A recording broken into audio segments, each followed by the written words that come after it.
Let's take a listen to Tendana of Palwaga admonishing the students during the ceremony before the violence broke out.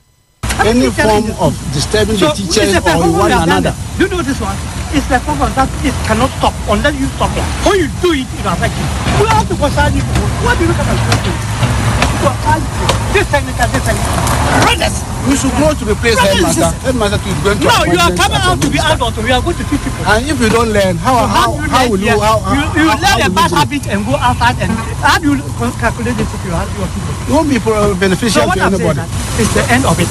The world is the end of it. Destruction is the end of it. Yeah. This one, this is the anybody who attempts consequences. You know the consequences? Dire.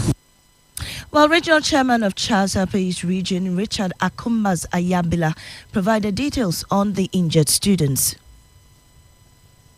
We'll bring you that sound later. Well, still on education, the Deputy Minister for Education designate Dr. Clement Apak has reinforced calls for a bipartisan probe into examination malpractices recorded during the WASI and the BEC. WAEC is currently in court over withheld results due to malpractices. Addressing the concern during his vetting in Parliament, Dr. Clement Apak outlined some challenges, calling for support to resolve the challenge.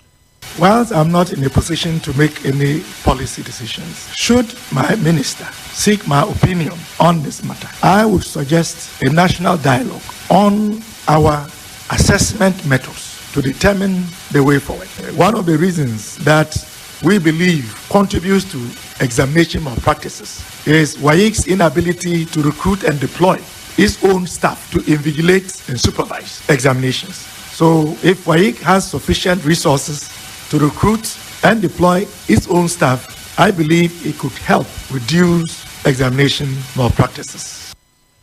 The former Deputy Foreign Affairs Minister Charles Oredu doubts that the effectiveness of Ghana's latest communique to embassies regarding visa application conditions. The Ministry of Foreign Affairs announced that it had officially requested foreign missions in Ghana to implement inhumane conditions in response to public complaints about the treatment of Ghanaian visa applications or applicants. Here are excerpts of the order read by Samuel Kojo Brace. Says the Ministry of Foreign Affairs has engaged embassies and high commissions on the numerous complaints by the public on how Ghanaian citizens are treated when they visit foreign missions in Ghana for visa applications. The complaints cover issues such as not providing conducive waiting areas, non-availability of emergency services, and also other complaints that have been cited, including long waiting times for appointment date, as well as foreign missions will respond positively and appropriately to the request. Well, former Deputy Foreign Affairs Minister Charles Oredu doubts the effectiveness of Ghana's communique to these embassies, warning it may be disregarded. Our strategy was engagement. Because if you look at what the minister just said, the minister issued a note verbal.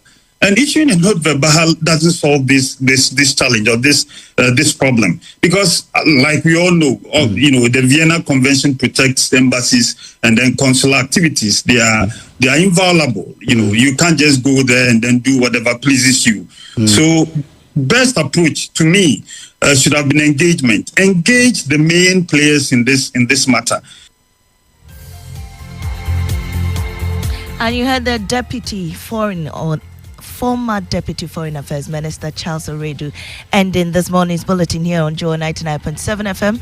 Up next is Business on the Super Morning Show.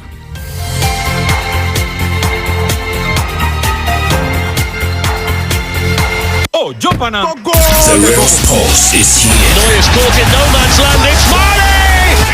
Kastle FM. The Sports Kings. It was up on Tim Nabakumiru. It was up on Rastaman throw and stone. Go! Run it up for Jesus. Acquire Joe. Say everything, but destroy everything. And now we can lose comfort. Now we can lose comfortable. It was up on Tim Nabakumiru. It was up on Rastaman throw and stone. Go! Run it up for Jesus. Acquire Joe. Say everything, but destroy everything. And now we can lose comfort. Now we can lose comfortably.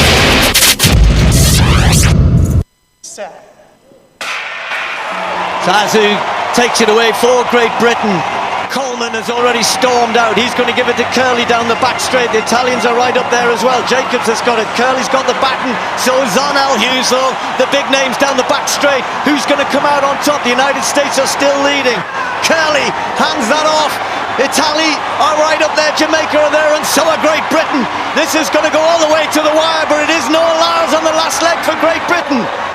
Amudansi's got the baton for Britain. Italy are right up there. Noel Lyles is moving away. The Italians are coming through. It's going to be tight on the line. USA get the gold.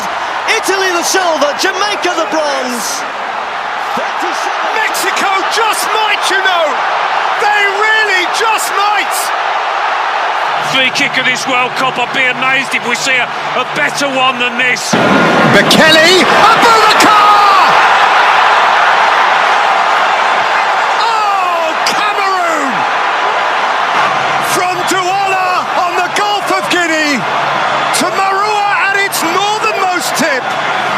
Between and beyond. Rise and celebrate a moment.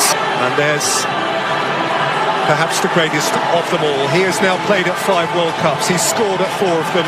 Today he meets Maradona game for World Cup game.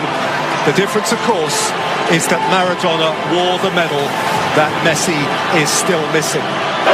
Messi, Fernandes, Di Maria, Lionel Messi. Messi's hitting! Oh! That's what they came for! The Magic Man! One more Messi moment! And Argentina are alive! They give Saka around his man. Saka. Is that a corner or a goal kick? Looks like a goal kick. Back to Gomez. First time Liverpool are threatened. Deeper ball, but Raya with a good take. And he's seen the run of Martinelli.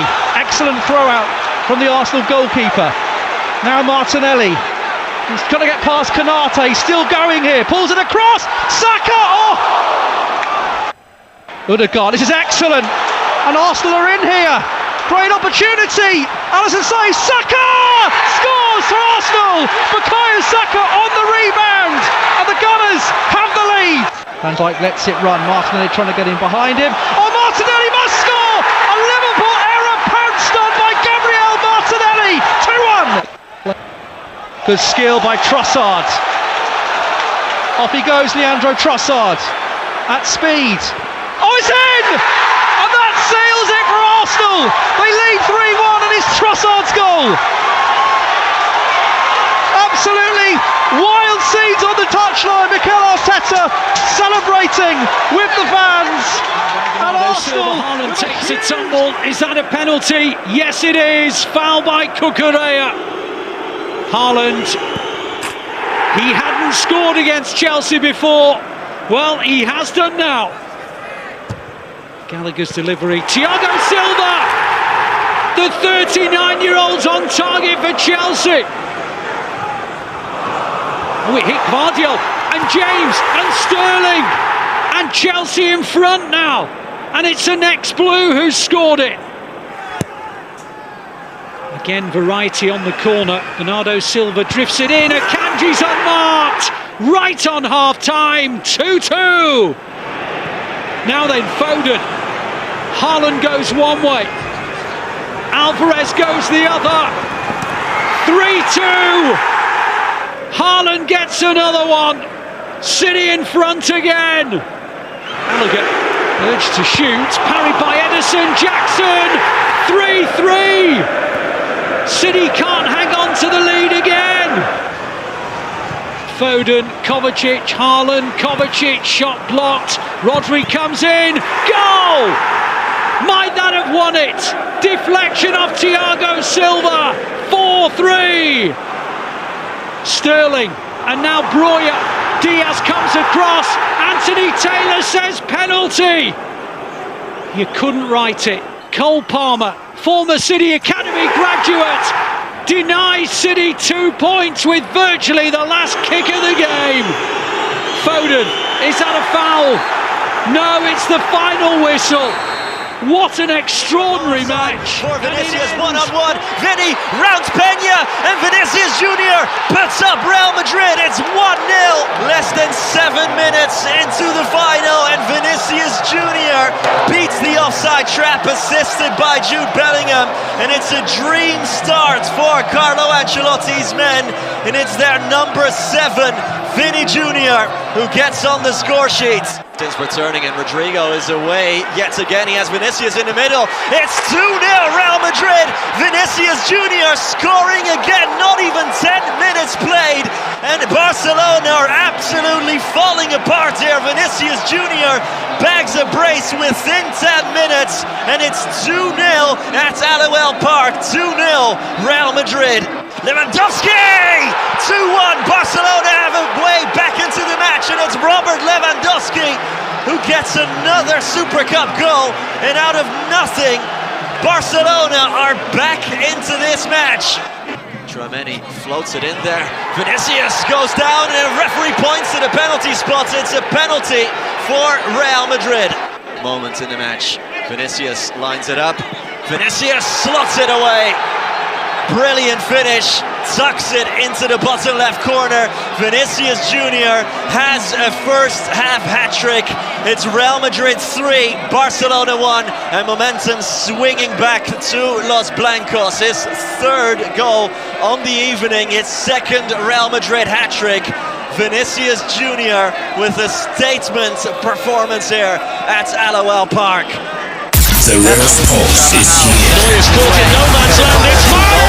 It's Kastle FM. The Sports King. Middle plays it all the way across to Vinny Junior. Vinicius into the middle. There's Bellingham. Here's Rodrigo, and it's 4-1 Real Madrid. Rodrigo Goes all but finishes matters at Aloel Park. Real Madrid 4, Barcelona 1, and this is starting to get ugly now for the Blaugrana, for Xavi Hernandez. Real Madrid running away with the contest.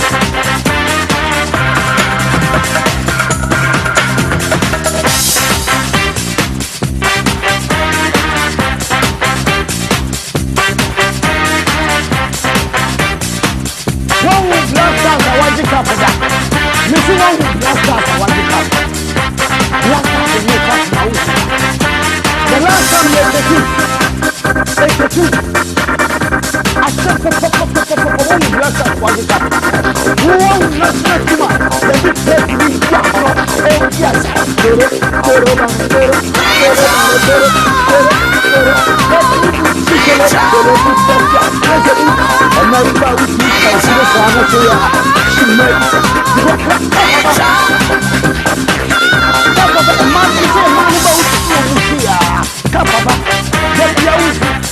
Rose Pulse is here. It's caught in no man's land. It's Marty! Kastle FM. The Sports King.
Again here, puts it back, Benzema, oh, what a goal! That's an absolutely sensational header from Karim Benzema, who's one of the best finishers in Europe. It's in the box. Swinging by Modric, he's there again, oh, he's diving another one in! Karim Benzema is unstoppable!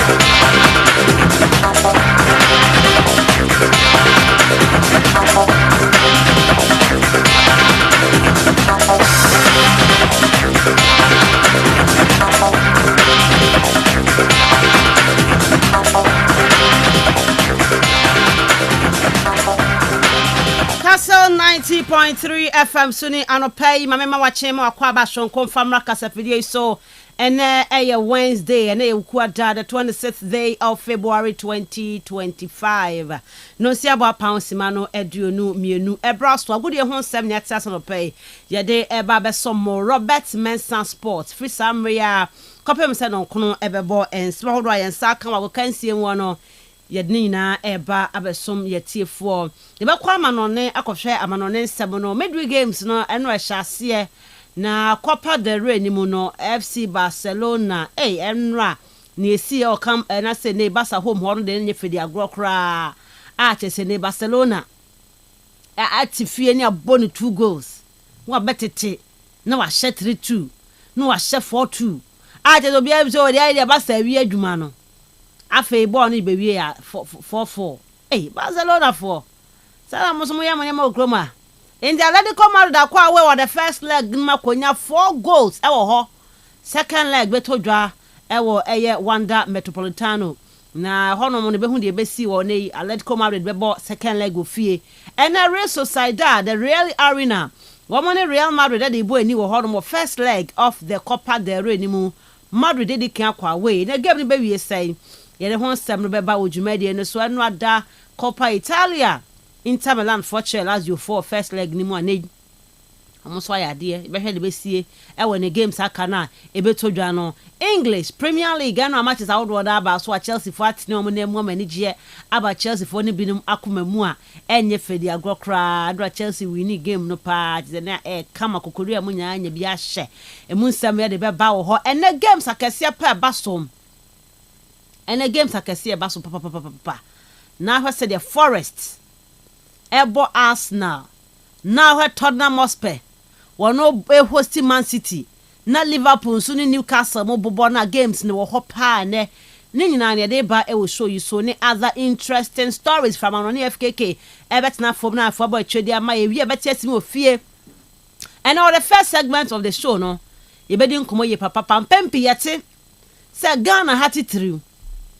Me aminti bi wa no ne bagana hankoa no tembi ametie se player bi obobo edema Chelsea obobo edema ebia Udinese obobo edema ebia Southampton ne ya friend for international break no aba oba no be pra yesi oman na yinani ama no na oman na yinani ama no oman na yinani ama no it is the same way and other people who argue the fact say players more from omumo national team no obabe som and obe praye na mpempi na clubs no mobobo ma wo mo no and am say wo na nipa no akatua nyina wo fenti nipa ni pra wo mo a na be fa ni figure na hade kwa ma no ne so omra ya wo player because sometimes ye hu ebi akopama call Chelsea camp no kopama as a training grounds na ho akoka yes, you are catching and say, Uncle back to London, Uncle Chelsea, ho. Now, Uncle medical team in Costreno. And I Ghana, Hano, dear, Yenny, who said the negligence of your national team now. And I said, the management, no, the nation, no, play any pra. Yan Ghana had the who say, I neglect you or more, call back to their club side. And I said, Bibi or no, as a nation, a fair place, but not so pra. You bet to me, I San komo ebedi ho ebedi saste ebedi ho komo dwumade ne so ebekwa ama so atwem komo bedafo betena ase aka mo so de ewi a wo fie nso no this situation ho ne say men makan ko pama ekọ national team kam na ho kan ye say Chelsea for na friend say womra and aka chen say we pray to the uncle back to the national team now la me ya ma ko eye Spain no national team okoko praye ye ka chen say on Barca for say omrent won kono mo ko assess no but Ghana had esi wa hano mo a ye the blame no ma ye mpanyinfo no ye the blame no ma ye national team no handless ne say wo mo na neglect player no ana ya na ye players no mo ko pra na ya na mo ni team ntini team ne mfra mo na wo se ye bom ho ka ana se die ya die na wo se oman no ye de ma players a o mo be pra ya nya nu nti hu ne se ye neglect wo mo san komoi on the first segment of the show no ye be di hu komo ye papa wa ha ye wi a other issues wo ho no house of folk ago free mo FA Cup mama nsem gusu eba Asamoah Boateng asay penalty amanfo twabɔ no Asamoah Boateng eno or the achel pad aba sa achel pan de Asamoah Boateng so betumi aye de aboa no ho aboa has no ye be di san common bi e will show no so of course still the debate AFCON enye AFCON papa AFCON tournament papa was say ye high ho kobo to say Europeans no as bi mu kasa aye nsempi no August na hemfo akasa de afa ho no nyina na de bi betudwa e de awo dwumade no so any other interesting local news one ma yeba aboa no pay yeba abedi ho komo e de amawo medin e de Miss Ruby Adams. Yes, streaming live on Facebook, Kastle 90.3 FM Cape Coast. Join the show no Facebook CCA. We show ni be our home like na share file comments bra. You back in kind on the show for you. Or text message no WhatsApp message no. Fafa 0244 743 143 0244 743 143. File message no efa hobra. You back in kind nyina e will show you so na yet to me at the amount. The real sports is here. Neuer's caught in no man's land. It's Marley! Kastle FM. The sports king. The real sports is here. Neuer's caught in no man's land. It's Marley! Kastle FM. The sports king. Kastle 90.3 FM Sunni Robert Mensah Sports. And yeah, there's someone no. I mean our message on 0244 743 143 0244 743 143. Foul message no efa hobra na yankinkan enfama wo dwumade no sanwa ne CCA game simu abasa na let it come married about 44 no. Say an assistant now. Why na what the advantage to qualify to the finals. Atletico Madrid na say Barcelona 4-4 no betima ko away Metropolitano na so makọ chire bi one man na say Barca for the idea na sa Solot no Alexander Solot Diego Simeone mani mobo ni bi o mani mobo great striker wakoto na ba o mani nyabo ni bi mo de bi off bench na bem obam nsusu a striker bo de o pesa de no pass a boy no o pepa boy so watch shade kama and the board game me the obi abetumi awini obi anya draw Solot free o bete kana no bisa me kai party ko da form ka ba ko mo je red card impo ati ko da form as ade no obi abewini ntia ne ba ko awini ati ko ntumi di afa Solot free fa striker bode ya for defender ho o de ba akoto atenem na se bo na ye 1-1 to bi anwini and Solot na ati say coach is man start games na de obesha won hye ntem na every bench baby abetete kasa de o yesa emu adwuma no asa emu adwuma ntino Alexander Solot enu a wo Diego Simeone se ball no de onimbo ye pa na o se obomoden na okan oboa no na ball no nya bi ball fa bi mu nteta nche no nya bi nti basafo 4-4 na esi no basafo mo kan ho asem se na Real Madrid ne Real Sociedad boy ni Liverpool for I say mo na mo fly at ya mo fly na game no beba so ni nyina ye nkoma hodwa eba on the show but me fast that my abo for no pay o maso asna dwumade no ye dey bra wo me ka wo say Kastle 90.3 FM so ni wo Cape Coast ya Johnson Street ye dey Mrs. Apia dan kese no di anim hwe bra ha na ene ye medi dwuma wo announcement bi wo advert bi wo bia wo shop bi apese ye bo ho the road mo afabra me a megia ya ma kama megia ya kama checham obi aba ye nyo kese nso ye wo hanom the mount bra na enye business ye mo wade ton de hu dero no ye fa emao asdan confirma eye kivo 4-in-1 Gary Soakins no omo aso asne obeye Gary Soakins no ani kivo de no eye 4-in-1 Gary no ye de milk sugar ene granules no katie na carbo mu preko a ye de ama wontu nya bia no an se wo kwa no wo hwegu eye wo cap mu na wo de nsuo gusu a wa ye Soakins na wi ano no nya fe na akọ ha ho akọpe Gary ato bonkum akọpe nkate ato se nkate a ba ibukra mu nchi ni ye ni ade ye de kama pa ye siesie no kama de ama wo a eboa wo ama Gary Soakins no etumi akonkan ti jeudi asisi ewo the nearest supermarket na afi bi akonkan obetumi aton the box mo betumi aton eye baako anase ne obetumi nso no atene line titinti akosan fie taxi drivers trotro drivers obi a ebetumi enya bi etumi edina fe etumi aboa ne pa mo amokọ long journey de bi ameka mo kọ long journey fo mutumi ko jama bi di fufuo ni abewe agye won sase kaka nkan ade Bomadia na do kivo for in one Gary never boy ye pama won so no so kins no etumi aye kama e de ama mo ye aduma kwa man kese mo ko edo kwa mo ohun mo sa mo nyina no mo bomadia na mo peki woni bi wo ka ne munti no Uncle Fee am ncha no pe Uncle Fee wo ye aduma kwa man kese Uncle Fee samre wo ko wutie adwuso no den pa Uncle Fee me say ko ne ka no mu Gary no kwa me na package hye mu anto wo ya ko ba men Gary no ne bo nso afonti no Obia nyi bi no ma Uncle Fee ni mate ni nyina no obia no obia no bi kivo for in one Gary no oba yim ho no abenya bi ato supermarket bi e mo ebe mo bi agibi na ye didima ye ho to e menko di nwane bi ma na ye je wonsa fan ko tina ni pem Betway na me de wo call betway.com.gh betty wo ho enaka kiti kam yonko bi di pa o and then the hard you come na cove 1.5 no 1.5 no one goal no aba first half ti when Betway for no one goal ne ba first half ombe you game na sin chance wadi in second half no go ama but still na am so ma take ama wonti wa wini enti Betway do bia no si bet one more because even on multiple losses o games ni bi mpo assess we mu no ne do bet ama when you scan be asan di aka wonti e Betway and I make for the ama wonti eno ama e fama mo no ma yade mo na amfa ama mo no so no eno amfa na ne wo ho ene wo ho ene no china mbenya bi adi nti no e Betway ho na wo se ko na bet saver offer e exclusive to Betway no emwa wo ye papa terms and conditions apply kai se Betway dwumade nyina is regulated by the Gaming Commission of Ghana ya bet the responsible way why Sikano ya odi afetwa anya hwe an che kombe o sa de tieni pa utwa ne ayo so no atobo asikakra tetia break gidigidi sa tetia break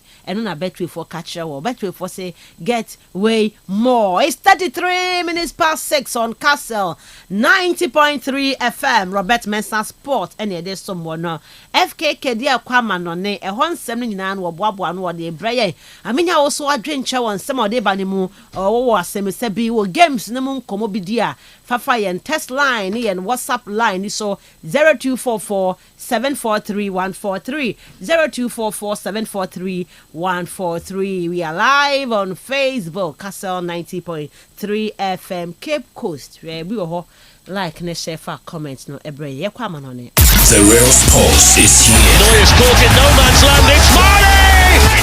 Kastle FM. The sports king. The real sports is here. Neuer's caught in no man's land. It's Marley. Kastle FM. The sports king. I got my power, I got experience, I got do everything too much. And the old man who want to challenge me, hey, I'm okay here. This is my national flag. I'm proud of it. And I'm proud of Africa. Oh, you know, man, I'm too bad, baby. Bad, baby. Kastle 90.3 FM Suni Robert Mensah Sports and it is someone Mama FKK akwaba na fe won fire mpiem ama no 35 minutes past 6 FKK good morning. Good morning. Bibia abokwa no pay. Etiase. Ye de nyame ase. Etiase e wa hodene. Sure. Ye wa hodene de nyame ase. Nye easy. Ezini na ya rade na. Ebi wo ma. Pressure wo. E wo me wo hwe. Pressure dey inside too much pressure. Nye easy o. Ani na bibia be fa. Ai nyame wo hode ya no fears. Why? But ochina is super zonals no. Ochina super zonals no. Ochina super zonals no ne Friday ntino ye ginam den. Ye ginam ewo ho. But mo say Messi ekomi obi kon amene ye se a charge no ho. Normal. Sa. Na Messi no dia oju ko so no so no kon no to o tia na. Ko to mi mia ni patentin kon. So no tia. No go mia ni patentin kon.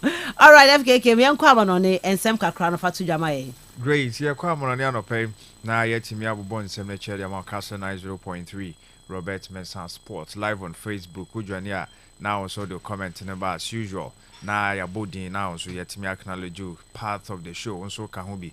Na yen to aso na yen call App Store, Play Store na wa download the whole app no ewo ho. Na no so wetimi etie audio no kama etwegu ho ntu kwa na so wetimi download it. Kastle 90.3 FM other social media platforms no so wetimi follow ye na no so wetimi etie yen so edi free ho ye beto aso akwanim na yetimi abo results ahodro no a etimi epie mu cup games no okopie mu a ebi eba so ele Spain ebi nso etimi eba so na awuram ewo England omo the premiership no midweek etimi eba so nti ebe sha se ntempane de frey England wabra Brighton and Hove Albion tenafie na afie omo eche Bournemouth etwa mo academy nu ema Bournemouth etimo Bako João Pedro ebo penalty Danny Welbeck the second goal no winning goal no piece so edema Brighton and Hove Albion Justin Kluivert ena ete kano bako edema Bournemouth Boboko no na Crystal Palace eche Aston Villa for no etwa mo chimpre omo twa mo kano bako mienu mi assign 9 Aston Villa etimo Bako Abranti friend Rogers ena ete bako no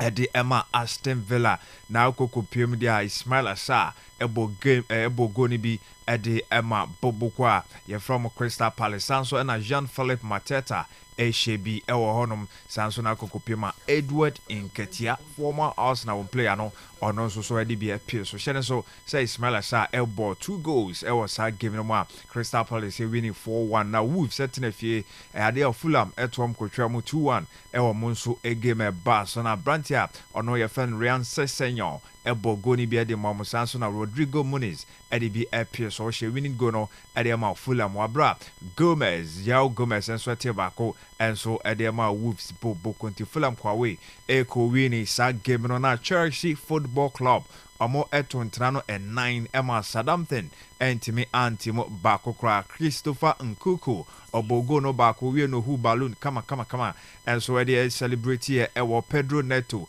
Eshebi sanso na Lewy Cowell enso so etimi ebogo ni bi sanso na kokopiem dia Abrantia friend Mark Cucurella enso ede eye 4th goal na episode ede ma Chelsea Football Club ene upiem Premiership na Brentford tenafie no mo abo 7:30 p.m. amone Everton and I Manchester United wo Old Trafford e bikan Old Trafford mo tena na afi omo etimi abo bobukwa from Ipswich Town Nottingham Forest tenafie omo Arsenal and abo Samson na Tottenham Hotspur and Manchester City betimi abo Liverpool abo Newcastle United Liverpool game no 8:15 yakani na no Basso 7:30 p.m. we games Basso a Premiership games no ensem na yenwramu na Copa del Rey enra Barca for tenafie semi-final and omo eboye omo ene Atletico Madrid Diego Simeone versus Hansi Flick 4-4 ene ko wiem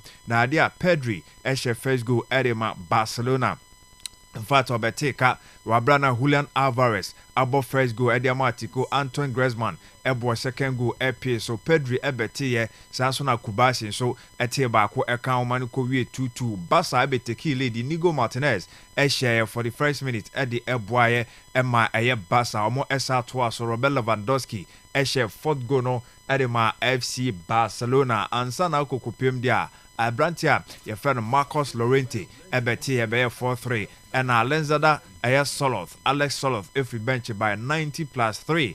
On also ebe ball, the 4th goal no, and so Edema Atiko sa game no, and so Eko 4-4 ewo honum na Otuaswa Coppa Italia no International Milan Eshe 2 Lazio, and Timi Antibi Marko Anatovic, etimi ebogo ede eboy ansana kopima Brantia fena Akan Kagloglu and also so ede bi episo ede emamo ewo honum sa na esi kowia 2-0 omonso so enya sa victory no ede eko France uwromu of France Coupe de France no quarter final no and here set na fi Reims and omo kobo 1-1 shootout and e baye 5-3 and a Reims for no ede eko monim adia Kane Canes omo tinefie ehye 3 Emma Gingham and so mo ba kontine Canes for no a qualify over Gingham possibly bibia konkan ede amom na Armenia Bielefeld etnefie ebo 2 goals Werder Bremen amonso so mo ba ko we quarter final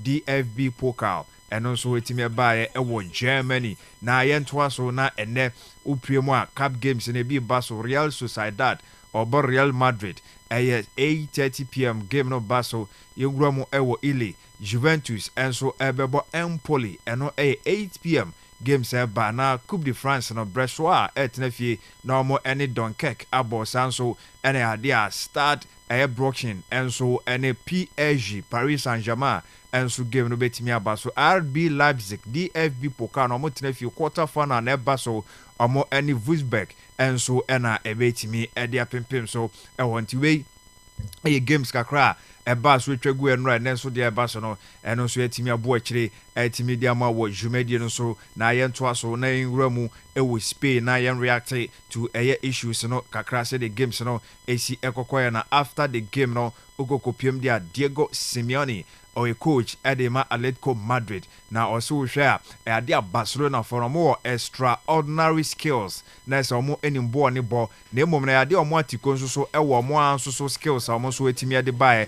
Now shall see the team no spirit, you know, a dear incredible gladiator. Spirit and more a won't Diego Simeone ebony players and about to say coming from back now say from down no more eba be winning saga na so be draw 4-4 no e omni basa na boy intensi into bony players and about so Diego Simeone and so Edison 7 no eba na Pedri or say the worst result our more and sabetimi aka afimu san say wo 4-2 up na baby a game no na edru no no mu say omo kwa wini ane sampo sempo bibi besi anka enye 4-3 na omo enwini emfa nko omo ni mo sisa La Liga ebia sibisa omo take lead omo tena ho ama nkofo eba betete na enya de a omo esoso sa resource no so enti oso omo eye careful esan say sa nyoma no so omo ensu afiri ebetimi ahead omo in the long run ewo season no ye nsema Pedri enso etimi ede ebaye na owie no anso a ena ne teammate yes Pedri na so e kan say ohwa first goal Barca for consider no a set piece and a buyer now no olusi ni maka nipa no e mark no or see olusi nipa na ni efrin so na say completely and fought into accept it no so ajisan sem no so etimi atomo Pau Kubasi and also o she go there on the go there osha wani etimi gine mom no eye game ananka wo se omo Barcelona for no enso etimi ewini to ye very hungry of himself and no ye nsema around your friend of Pau Kubasi defender enso de ma Barcelona o share one of the goals no de ma mode sansa no se ba Alexander Soloth eba be share ye equalizing goal no man ko ye 4-4 later on the game injury time and obete say canon or say was such a good feeling say oni Barca boa san say ohwa the last 5 games ni na watoto ntena Eddie etia Barca foi na no na Brighton and say yes or was such special feeling na oni Barca foi boa or such gidie so betimi ato atena na ohwe fourth goal and I say goal no share no na ompu say mreka kroko betimi ahye fifth goal Eddie winning game no Eddie ama Atletico Madrid and also ensama Brighton friend Alexander Soloth so to etimi ede buy no say no no power that sorry no unya sa feeling no say so unya 1 minute pobo against Barcelona obeshe go eno ensema Brighton no so onya go ni be share na so odwane nu kakra wo hono ma ye de sansem no so etimi ade abra ewo dwumadie no so na yenko won coach ye friend no Hansi Flick Barcelona coach no also disappointed with the result of more Mensah no sense no more lead with 2 goals so nim de ntia ade no kokobasa. Well, in the end of the match, it's not easy to find the right words because I think at the end we are really disappointed about the result. But the game we played today was really great. So I focus more on this for give the players or keep the confidence they have very high. But also we have to speak about the goals because it could not be. And so it was maybe too easy. But at the end, we played against a really fantastic team. They have fantastic offense. And they bring 3 new striker inside and you can see power they have and it was not easy to defend and when you give them the opportunity to finish it's always dangerous. Yes, it's an Usha Atletico Madrid for no a more very good attack into more opportunity no kakrabia on betimi ahead to no and sama coach your friend Hansi Flick who generally de ma Barca bobo no and so etimi akire mo ade akire say results na disappointing one at the Emma aye ne club no sa no this answer no so etimi ba ye yenko na yenhwe enwa games ni bi wo Premier League ni mo after the game. Na yɛne Enzo Maresca etimi kasa entra na 9 ɛna ɔpo so yɛ Sadamti for no nyade nti wonya ɔmo saa na ahwɛ ɔmo dia na ɛsɛ ɛho nsɛm no saa na ɛsitie yɛnkɔ Enzo Maresca also we're happy with the results. We all need that. We were in a bad run, bad moment for me, especially in terms of results, because the performance in almost all the game has been there, probably unless Brighton away, even Aston Villa last one, the performance was there, and we need that, the fans need that, the club need that, so we are happy.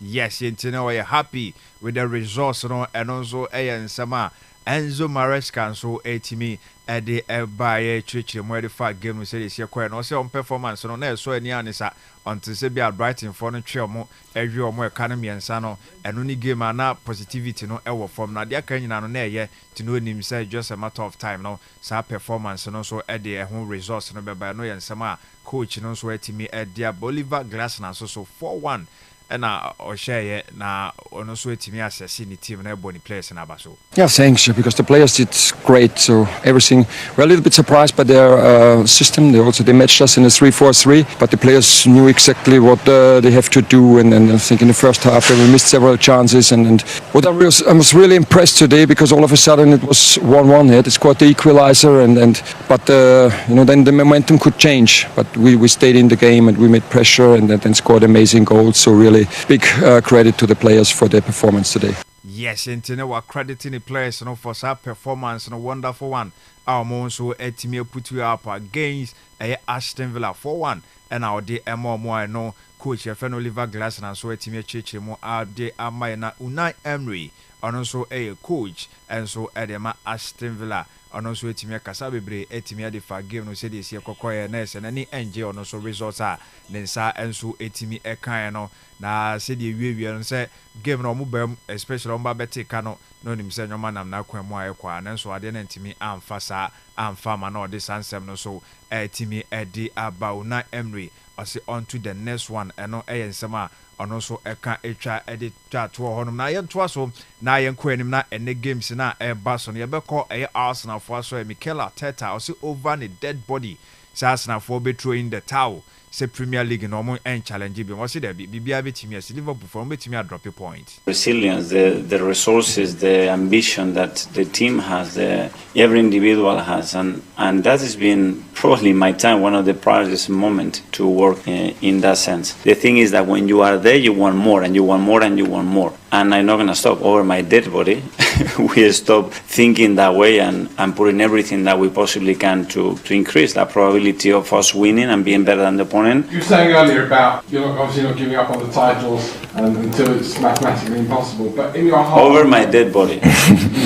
Over your dead body. Yeah. But in your heart of hearts... If not, I'll go home, guys. Mathematically, it's possible. You are there. You have to play every game. Suddenly, 3 days ago, we could close the gap and you are like, you are 1.5 games away. It doesn't matter. We have to continue to go. If the difficulty is higher 3 days ago, yet it is higher. You want to win the Premier League, you're going to have to do something special. You're going to have to win this Premier League with the circumstances that we have. Probably have to do something that nobody else has done in the history of the Premier League. Yes, I know you're some Mikel Arteta coach the Arsenal. So at media but so over the dead body no be throwing the towel. Say Premier League no on team and challenge and to koswa fight until season no eben the first round or coach Nottingham way Emirates Sports City Trauma Academy and Sabre second round no baswa oni no Espirito Santo side on their body and seven so etimi at the amaye honum yentoa so ne enko enim ye Oliver Glass and I say yes Graham Potter yenko West Ham for na so you see Premier League maybe in fact Premier League game biano okwa a difficult game sa na expect say no so ne game ono so ekwa akobo a very difficult so etimi edi amano. Well, in the Premier League, every game is complicated, every game is tough. The opponent's always got something to fight for, always got something to prove, always got some quality against you, and that's the case with Leicester. They'll be looking to turn their fortunes around. That's how football is. It's great. Just when you think there's no way forward, always something can come up, and just when you think that you've got it cracked, again something can come around and kick you. So you just we have to have a humility and a respect for the opponent, which we have, and then we have to understand that it's a tough game and we need our supporters and we need to try and play well and we need to have a bit of luck and all the things that you need in a Premier League game, but we're expecting a tough game.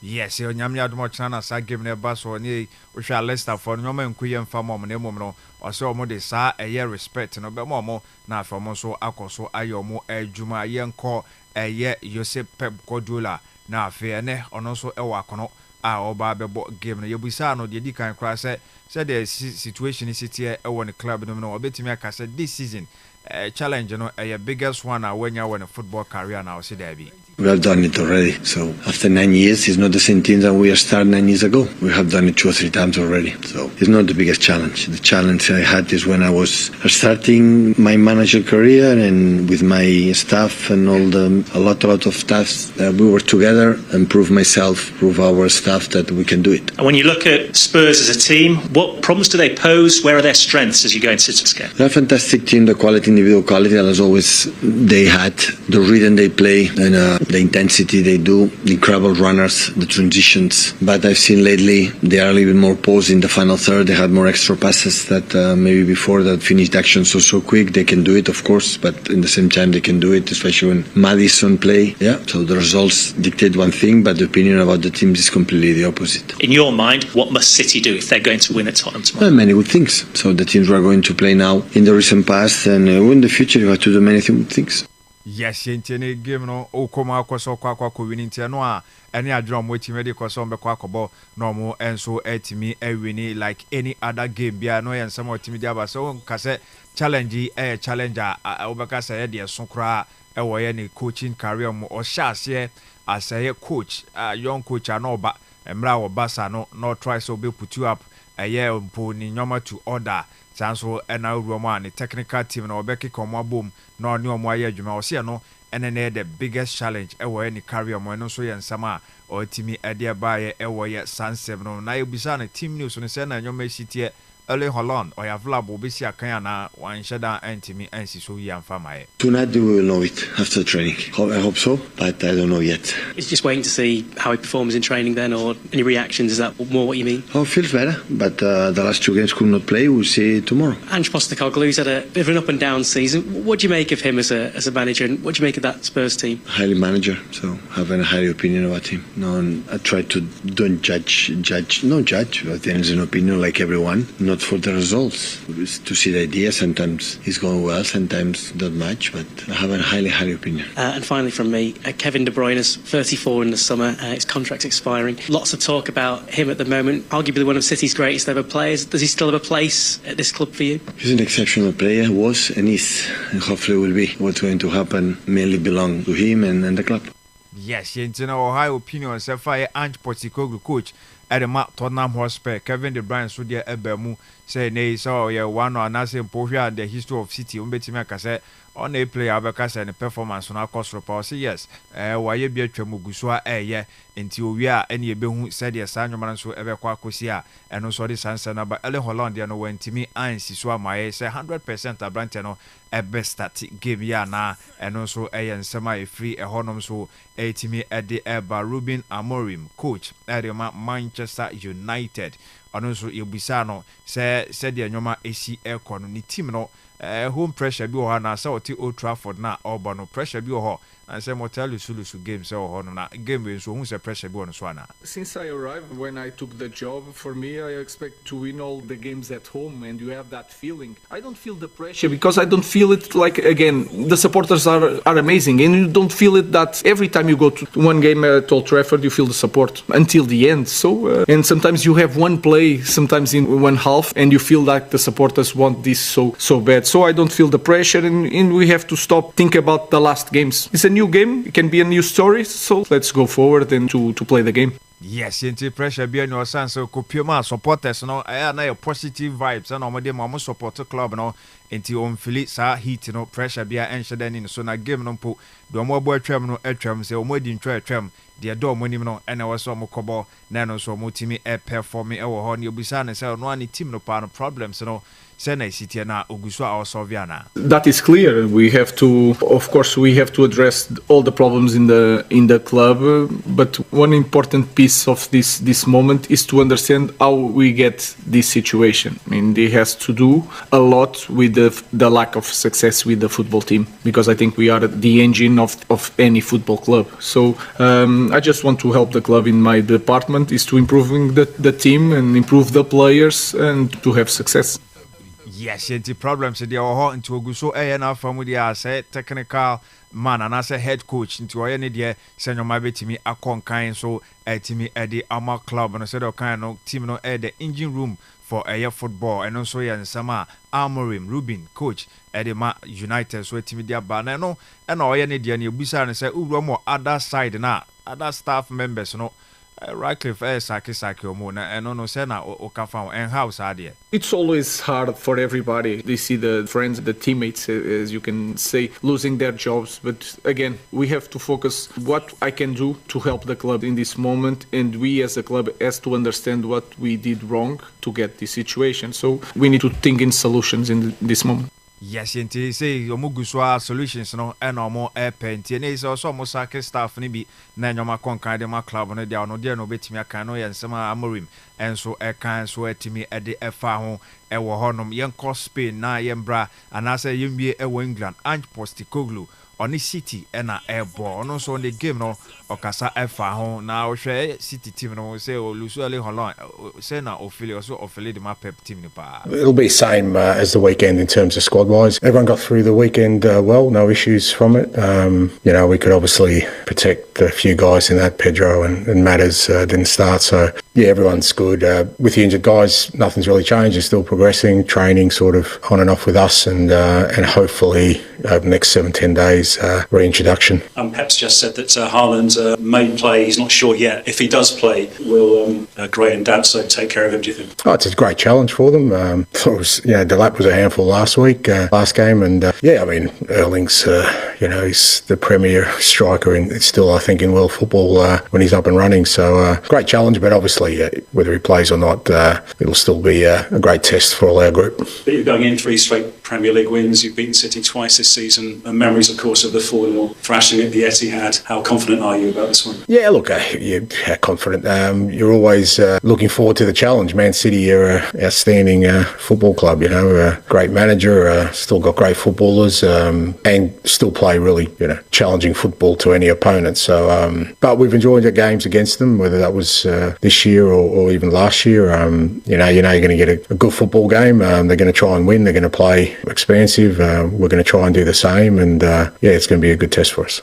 Yes, yentene wom se uramo City bobo kono mo ewo issues early Holland ebia na wantimi and start am fam mo challenge kese Edema City bobo kono hwe this season so already when you the best of the over the coach 2 games of mabo nyina no Tottenham for ho ewo mpaye na mom no still also ogide say a great challenge so Edema Tottenham City on any day omonso ebetimi ahete team bia no yensema ono so eka ewie ye ewo honom Jamie Carragher na no ekokopae and we discussing and in some sort of no tumutu no say no kind name a great challenge and they Michael Richard at the man after Simon Jordan so can be at so now no so yakwe anymore.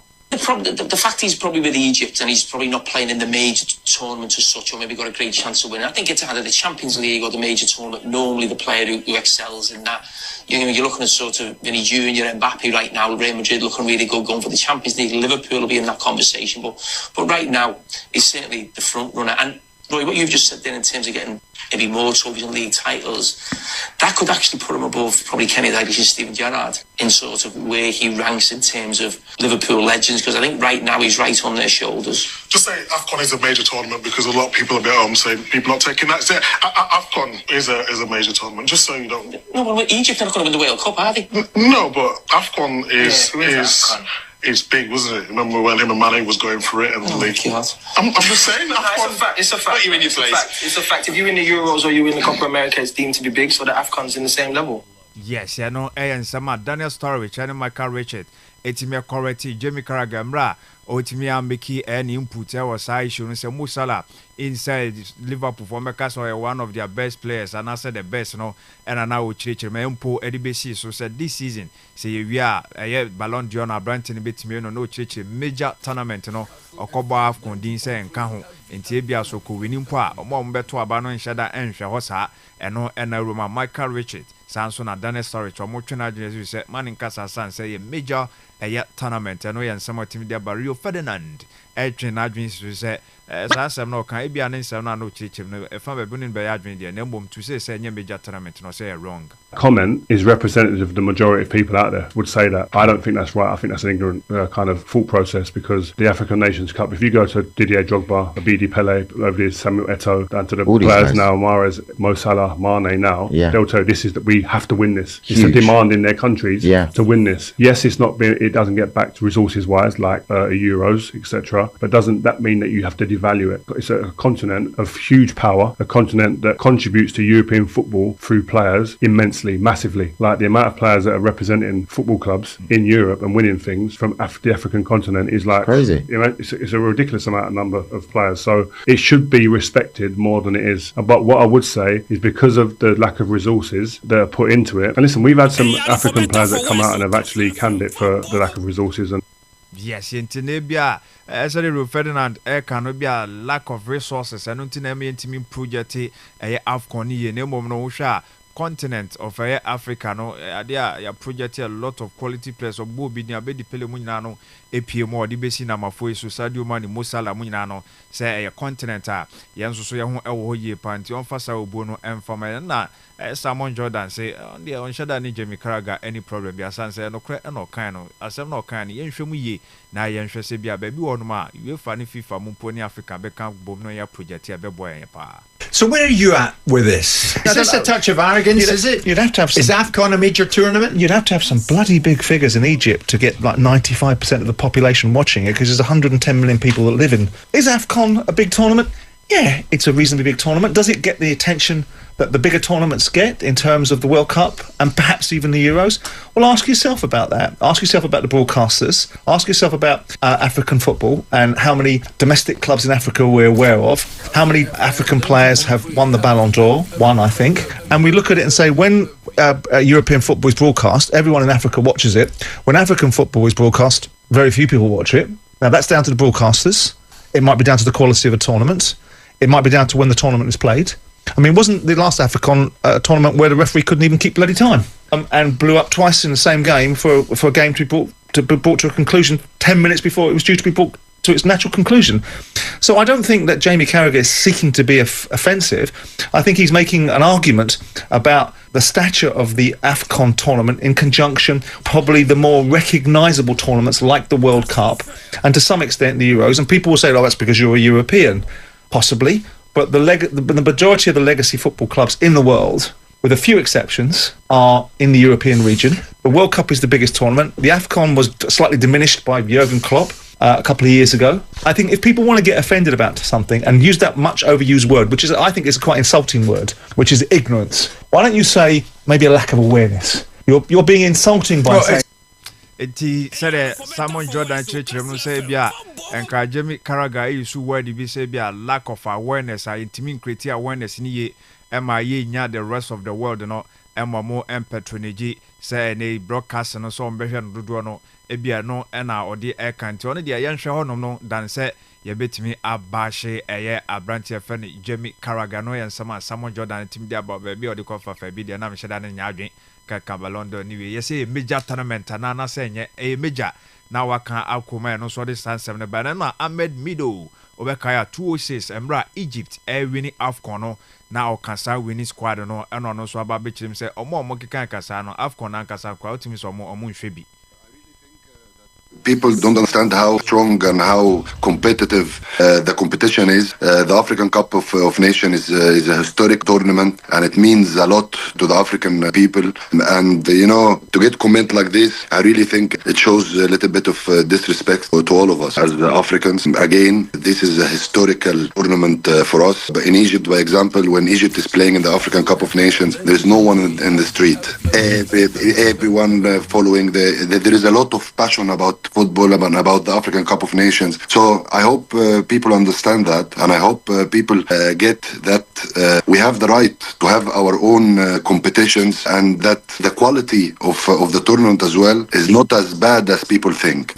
Yes, I know. And Sama Ahmed Mido, former Anasio Roma, Egypt, were international. See a kind of more a winner, AFCON with 2006 or no more Ewinia no or no so the Sansam no so etimi de buy na hwe clubs no dia wabo bebre Tottenham nyina no Kokoboy Premiership ni mo or Tottenham or Middlesbrough or Wigan Athletic or West Ham United Barnsley Osiakan de Momo Sanson Ayaz Gent Zamalek Celta Vigo Marseille Roma nessa clubs ni de bebre na Abrante fan middle eboye e de momo no so etimi ababe defend eye Afcon and home sem no na caf no unto am so mo kasa no yensema de ba nemom no Don Carlo Ancelotti or say Real Sociedad Boboko no omuni mbo ye papa mo last 5 games no obi antimi enhwe mo te game a difficult part. It has always been difficult to play against Real Sociedad. In addition, they are currently in good form. This is a Copa del Rey semifinal, so it's an important match, and it will be a tough one. It will undoubtedly be a very competitive and evenly matched game, so it will be an entertaining match for everyone, and on our side, we want to continue with our good momentum. We know that Mbappe has had some issues due to a tooth extraction. Do you think he has a chance to play, and could Endrick play as his replacement? Mbappe will travel with us for tomorrow's match, although he was unable to train today due to the tooth issue. He will travel tomorrow with the rest of his teammates, and everyone has the possibility of playing in the match.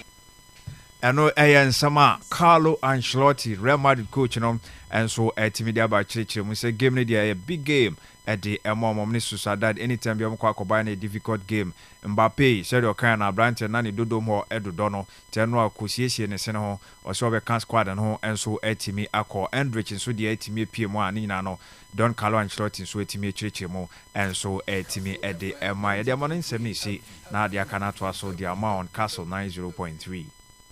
Real sports is here. Neuer's caught in no man's land. It's Marley! kastlefm. The Sports King. The real sports is here. Neuer's caught in no man's land. It's Marley! kastlefm. The Sports King. Kastle 90.3 FM Suni Robert Mensah Sports NIAD someone no. Yaba na afia babedi enkomo aka no e de ato so amenya message on 0244 743143 0244 743143 fa o message no e fa hobra na yenkenkan emfa ma e wo dwumade no so na yenkoye ni mama Osman akwaba na afia babedi enkomo medical kase nei asa Ghana hanko ana ya metaite sansem no say player be bomber national team no prana say ye de ne okonu kroma ye say o man no ya neglect no your man ye na to atwene o man na ahwe no me ana me nim de because ye hu say other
So they want to remain in the league. We also want to win the AFCON. And so we are looking for our best players. So it's like finding yourself in a place that you have no option. Well, summer or Augustine a handful, Eddie Etudra, Yebedin Comono, Member Osman Honafe, Yasha Siatri and Comono, Merbe Muna, Yenya, Senior Man, Rashid Smile, and so Nanobertosa, and Semimu, Nayashe. I well, the blow, be here, but call back to your club side, Nintino. Osman, Sansemi, Okan say. Mammy Chetty Funano Pawe, Yamon, good morning. I end one I said, Abaka and one, Union I Bezin Como, and a Pawe, Augustine him for a legend of our game, and you'll be a born wabu be a creature. And Komozi Waba, and then I will be assured that it's connected to the performance of the Blasters players. No, how I want to now won't commit to when they are playing for the national team because of the injuries Nazar and our setbacks about some of the players. No, indeed, Michigan, there most at times, players in the when you're good form with their clubs, when they come to the national team, will be prepared. It hampers their performance and other progress. At their club level, and that one is going to know your thing because okay, you know. However, in command already about the warfare of the players, with regards to the national team, mefano in two ways. Bia na already come for ne era oba when to make an instance of Mohamed Gagu and onye na nkasa no onye there others I want to boy no. But Ruby in recent times, FIFA no onye clubs they've taken care of where that situation no. Iti mesma some of us na yenyim yenta there. Say play be pra or na club side na usher them play no. Or azap there are provisions at FIFA washes was out for players warfare no. Immediately see ball not on the foot of play. Say player okay pra then or the responsibility of the national team there. At that moment no the medical team of the national football team no. And a physiotherapist and a one hour bomber watch a place on warfare no. They take the first immediate step on the foot of play. Say injury say the extent so serious within that much space 48 hours within that movement or new playing acquire scans nazi so we are now was a correspondence was I'm a player no the club now over there. This is what has happened. And I feel was sending player so that the club would take over. Now Ruby, I hadn't actually you 2 minutes maybe I saw had one say player or a bona fide property of the club now obono because we sign a contract in that moment it is only the club obono and on your counter man no ofimono and when you need juma. And it's a BBC for at the national team level now or national team report was ma ne parent club no there about boy the situation away see yakwa try and scan no ebia we nya ACL. Then the club will do further assessment. Once or indeed the injury situation are playing when is it how it is now? Then afterwards, now we to what triggered the provisions of FIFA or Zamon. Ruby so an international footballer. On yak or money be an also them Okakubo game. So a friendly match in poa. It is sanctioned by FIFA. Okay. Sagana had there, another South Africa had there, or a CAF through FIFA and was sanctioned those games, It's what from there or your international body and I was more the Konokoye Juma. In that regard, COVID time, and a baby who there, FIFA open the players warfare and the policy now, where to know what I trim honum. In this regard, I use whom come in the play be about call for international assignments. Now obe preno. Within the first week obe pra, second week na aya FIFA one kasa honum. But then so ni preno would last more than 1 month. Then there is something they call the daily pro rata. Or your corner was wash da what calculates na was compensation wasn't my clubs na players wobble. Okay. In this regard who's a juma weekly salary FIFA bosh de bia week sky no which was mo e bia £70,000 or honum them 70,000 FIFA ba calculate offer them amount na divided by 7 days na where you average woman then the number of times is bet if so 6 months 180 days now we multiply that much na we share with our club as compensation. Okay. Into what club no show and our club na nkase na bia akoba assignment e pre no and I know this club ba show. But then with the miska no FIFA hwene nyina ho na we tuesika no was ama oye club no into we pre no oti fie no yes the club will miss the services of the player but urban the warfare na FIFA through another the national team through FIFA okay what tuesika was ma the various oye clubs na obono okay into say state na say ahwa yakobo international tournament bia those clubs now we release one player on kobo tournament no FIFA che won nyina aka o check clubs ni nyina o mo bia aska into oye to whose benefit obi anya benefit ni bi okay into bia Mohammed Gago mu one time no na da ma welfare no Udinese ni team no na share no Udinese yes and I mentioned that the new one now policy now currently was here no COVID in the bay no players force majeure issues or bay no okay and if you fatten form if this is the case this is how we are going to go okay but minim say bia na in the 80s 90s no now they had the same policy was here adwuma na say obi o the same policy mpo na say bia omuni bi mpo yes say akamενkum injuries ni ade ba Ghana ha ka say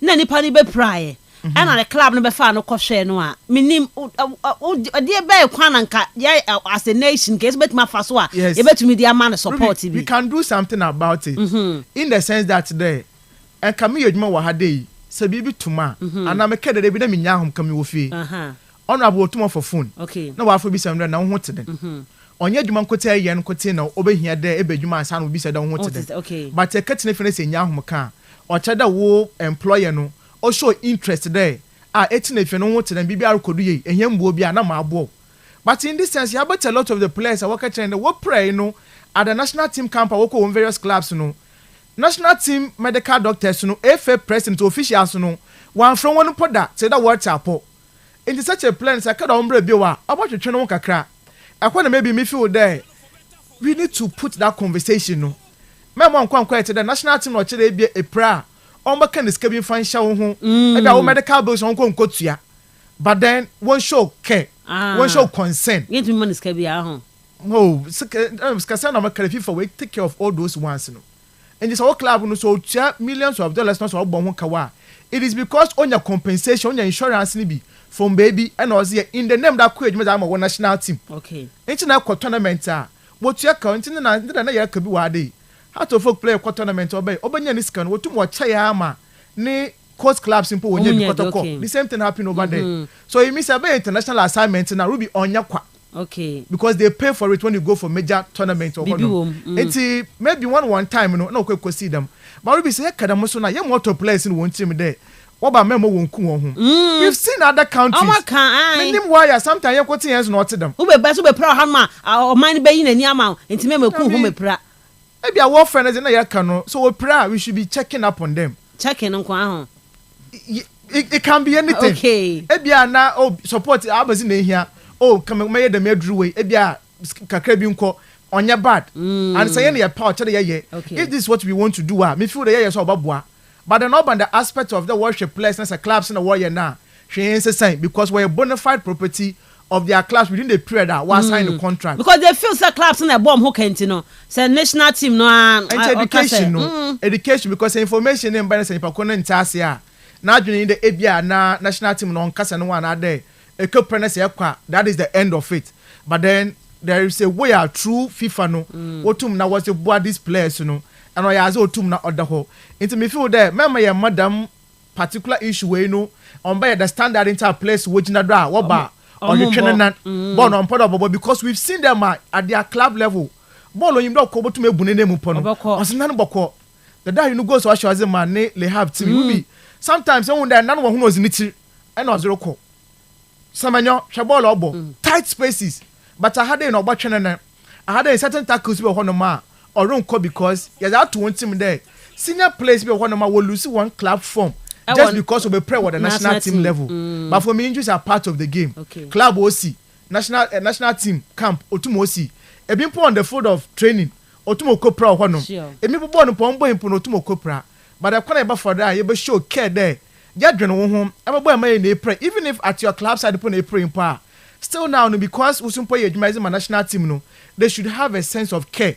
At least at the play when your ACL for Tawis Isaku for instance yes national team but what the baby no or tell what team small officials the one question na pom it shows that on Kofi what dwen mo ho so that next time you gonna say kun po na erun ko nkosu oh yeah o ma to dan pay attention to them no eyimu ana bi a o munye hu players no o mo nko o bi ana Ruby e won them error is not asisi the man because you bebre na Makelese mo one time you bi Jerry akame nko yakọ work up we hwe me smoko ko play against that funo okọ Kofi mo honom you had a lot of them even Ashe Baba Rahman for instance in Pua.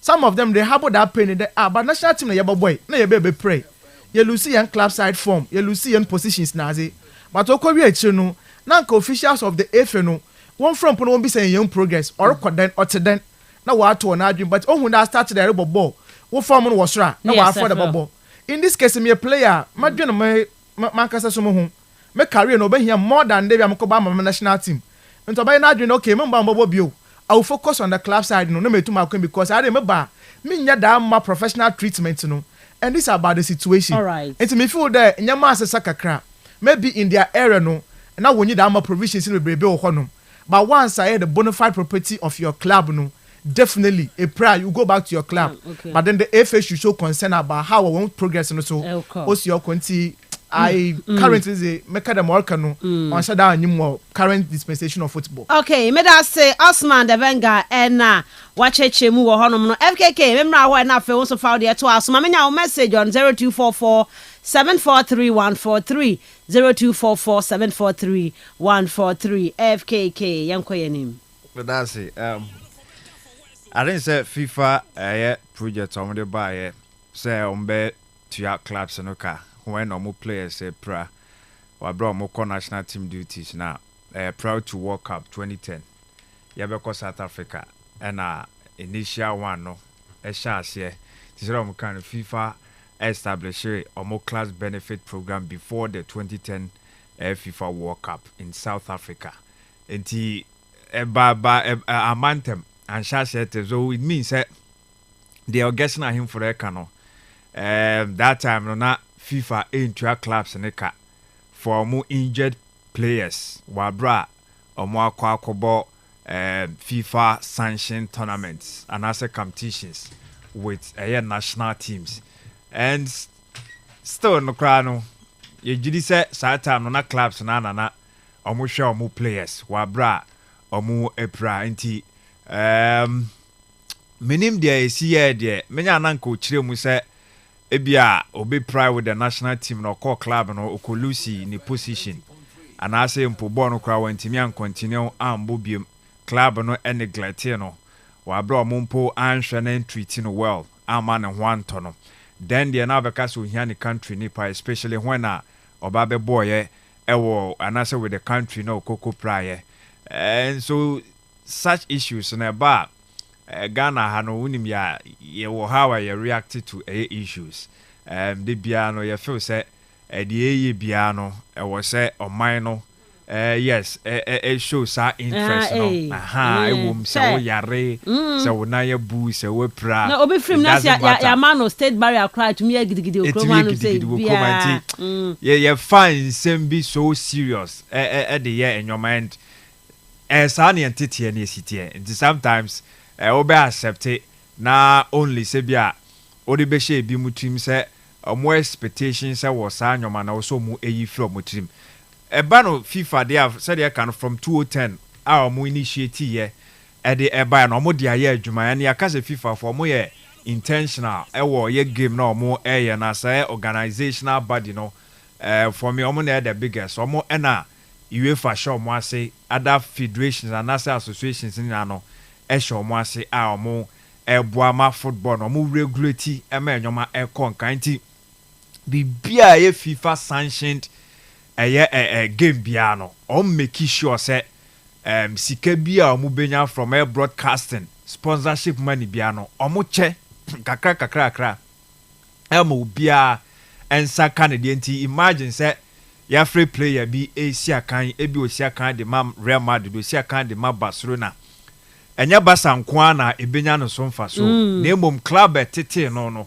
atwam kura mpo no se butu ba kokora na atoma na ubenya no so mfa so ombe chesika na me bia baba be so ɛno nti na woba Africa no ma especially Ghana duro no ma sometimes ana saa administration a ɔmo ɛwɔ on board ɔmo ɛhwɛ no ɛyɛ na ɔmo pɛ sɛ ɔmo de ɔmo players ewurawura mo no wei ɛnyɛ debatable ɛyɛ adeɛ ɛyɛ happen ɔmo nim sɛ wo player bi ɛkɔ bi sɛ ke mfasoɔ na ɛwɔ so no yɛ bebree mu sika a ɔbɛnya no ɛdɔɔso nti ɛkɔba ne sɛ FIFA ɛhyɛ club wọ́n sẹ́ deɛ ma FIFA yɛ ne saa ne sɛ ɔmo hyɛ clubs no sɛ players no kɔbɔ tournament na so ɔmo ba mo nka sɛ ɔmo yɛ injured ɔmo nsia kan fa mo ɔmo nti no sɛ player no ebi wa sɛ okonya ACL a ɔyɛ out of the season ɔntimi mbɔ sɛ 10 months to sɛ 12 months ɛmfa ma ne club no yɛn nso nim sɛ ɛyɛ Europeans ɔmo tua ka weekly nti wobɛka sɛ wontua ne ka FIFA ɛhyɛ club biara sɛ player no ɛkɔbɔ ne tournament na so pra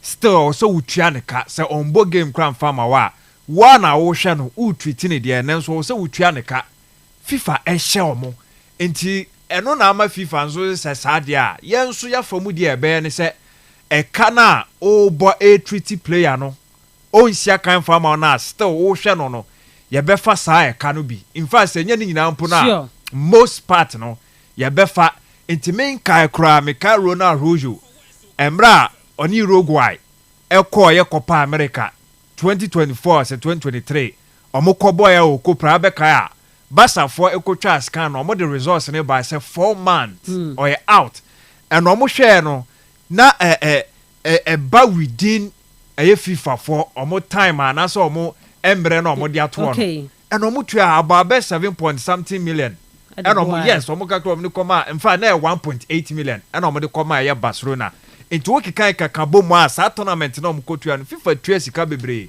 ɛde ma ɛyɛ other clubs a ɔmo players pra nti ahonom deɛ FIFA for ɛboa clubs na ma clubs no ɛho dwodwo ɔmo paa nti kan ni sɛ ɛyɛ issue bi aba baabi a saa issue no bɛba no yɛ sɛ deɛ meka Ghana ne obi bɛpɛ sɛ ɔyare no ama adwuma a boss ɔsɔ ɔfrɛ no na obisa sɛ ei ɔmma adwuma yi ho te sɛ wo sɛ ɛwɔ hɔ saa feeling ɛyɛ different ebi kora ɔnyɛ ɔna bɛma osika tɔ aduro but the facts a wafrɛ busa no krampo no ɛbɛtumi ama wo saa ɛyɛ na in fact ɛbɛtumi kora kɔ a long way ɛbɛ condition wo mind no ɛma wo nso so atumi atɔ ɛyɛ part of us and I think sɛ wɔ sɛ ɛyɛ accept ne agyi tum na ɛtumi moving or ɛtumi de kɔm ti baabi a ebi a mehwɛ a mesa ka si so biem ne sɛ ebi a then time no gago ɔkɔ ne club no sɛ ne kɔkɔ yɛyɛ ebi a na FIFA saa mmara no nyamba yi nti no ne club no neglect no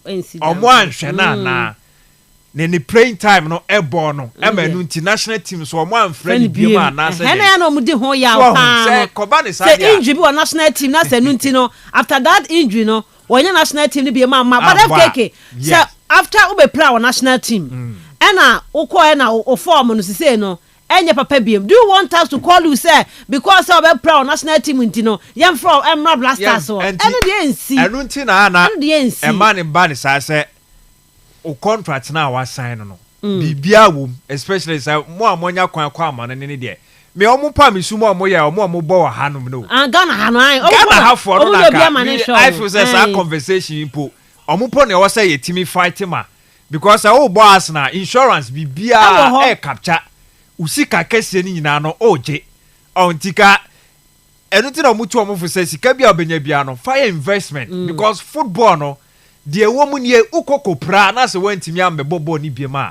it ends there am person come so Blasters no start revive omo career the risk ewom adwuma na amoye no se bi o ti se de obi so ye adwuma bi what say other job bi a wo bia no risk ewom enti so wakatu asem nya onyoma nya na se wantimi anya ni yi a epra bi ba eno ano no waboka so ho enti me ogidie se contract bi na assign ni ye sika bi ba fa ya onyoma ye enti na national team no so omo ba bobo a o make sure say omo bonuses bia ewom no omo sabeka no mo age enti they say o can say because o ba be bon o mbo ncheye there be sika bi a waje bia no waje de ko o prime so a o say yen fan anya o den yen fan friend man national team for revive the career because and am so na ne club side no e ball no enti say ko ba say upra sa care no omo ansho a o chale bia club kra na ehwe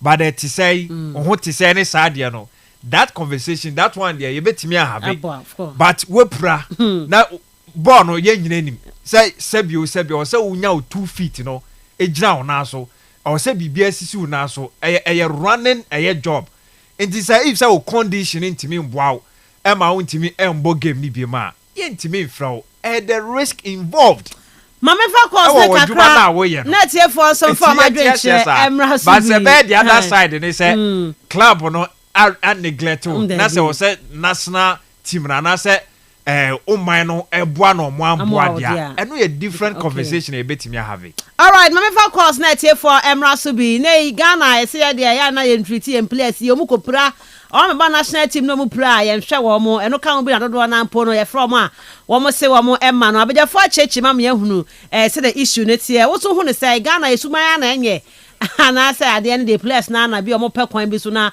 womo edu womo how nyina beso ye so 0244 408046 0244 408046 and 0244 408354 Aquarium organizer. Good morning. Miss Ruby, morning. I'm paying my book for apple to them. Yeah, who you Aquarium? Someone you say over my center region Ghana. Miss Ruby, I mean no corner the one I'm asking the Yempany Funa no more because Obiori everyone bomb ball power now that's my Ghana. Let's be being a sample of and Porcher. When you have on your team, you'll be there. Okay, you remember then be one no to me from the but Ghana say you pay us when you're a whole beer, one cut a one. So when my baby that's away in part, or the man feeling out there the Madino. So what plan you pay us what bomb do I be doing? I'm about to go that in pay for 2 when you're function payers. I can't what kind read me that. That's Aquarium. Hello, good morning. Good morning, Miss Ruby. Olunye. Olumpachetio. Yeah, person say, MPP no Ghana. Yeah, now all can say upra Ghana ha. Wa ko ball no Liverpool. Ghana ha no be ball in 24 no. E pass say ka omo ni ko because say no Ghana 24 no a mo share ball so mun say ball ni good na say obegbo pra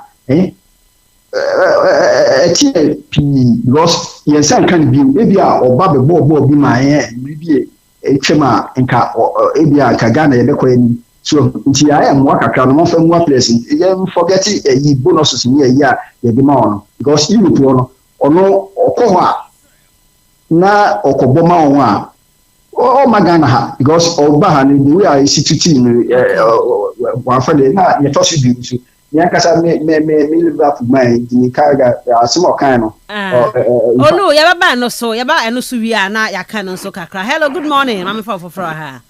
Good morning, Mr. Ruby. Me pa cho din baby your friend free. Oh, Jason, me ho yeah, umudi Jason. Ko anyway. Mr. Bisa why they said after 40 years. Oh, yeah, wo hono me wo ho. O ko da 40 na me phone na ile yo. Ntuna wa say won tin kai. Oh, kafra. Mr. Ruby. Yes, Ghana players no man ya she told me. Yeah, I will press ye any mom. Medical team na one year da me juma na there one baza. Obi a mpanyifo no bi a. Obi a tanka wo na wo ho ade se won tu wan kasa. Na wan kasa da miska wadi after the game a wobo. Na iska ba na wo pere wadi treat mo players. Untu wan kasa wadi kan wadi Ghana man wala Ghana ma iska wo. Yeah, you two players, you two me engine there. You pitches a little high, but with that training. And hello, players, a Mufama way to do crowd, but way them pitches what I then. Once you two that come back from home, the home waiting. But when I working more bad than over you know, because Rasta is no bar. Put me one here, we are team outside. Now, the man you mean, you know, my agent, I have a boy moving a basic. Oh. At least they outside calling from Arsenal, Chelsea, near other teams, big teams. Yakwa Iska, some Yano ye, and Kahazin for Obom, one to Pankantaro, winning bonus near the other. As a boy or man, Momana, and I day. Now one got away now, be outside the Bacano Part. Ama, BBL Kwaruga, he has the engineer, the fourth one, because no one away to one more board what you drop in my end when you had the miscue. And so what the message say what we do match what match what the winning bonus. And why the man na e ya no okay. Nse asra wanga ta wa so yin wo na wo tugo na wo ye juma ze ama o ma no wo yu le kaye o ma na juma wanga enjoy ka de o ma ni ska. Na wo so wo mbo o ma no ai. Let's say koje son. Hello, good morning. Morning ni aba. Simple bogani. Simple bogani. Atim kadeni. Ya no permit ya no be dafo. Mi ni aba and quick to do the place before no. E mo minus kra. Yempa ni mfo ne hwe no. Eli yo mo kan de no ano. Ye be sempa ni mfo ne se mo pra. Ya mo nto mani hwem place no. Yo mo ni ani o mo ni kuta mo.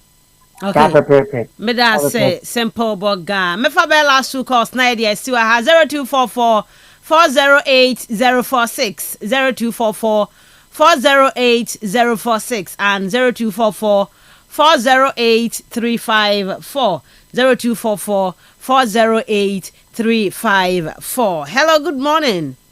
Good morning, who's you be? Ten Hag ni. Who's you be Ten Hag? Ten Hag it you. This will be the conversation. I think that I remember do a touch on it some time ago. Yeah. Also, if for nothing at all, 1 year health insurance to be made of my friend the national team tonight. The players know about even for a little while. Hello, Miss. Ten Hag get you. In America, there, I remember do not record there. 1 year health insurance to be for one. How about more common for the time being now? They are with the national team because what want to upside now insurance cover on all. And if we don't do that, the players they wouldn't be happy playing. And caregiving no, you know, is Miss Ubi. Okay. Sometimes calling and checking up on the player and having a good rapport with the player also matters a lot. And she's so busy how hospital in part. The way doctor no, you never have a conversation during the consultation. No, I'm a no answer.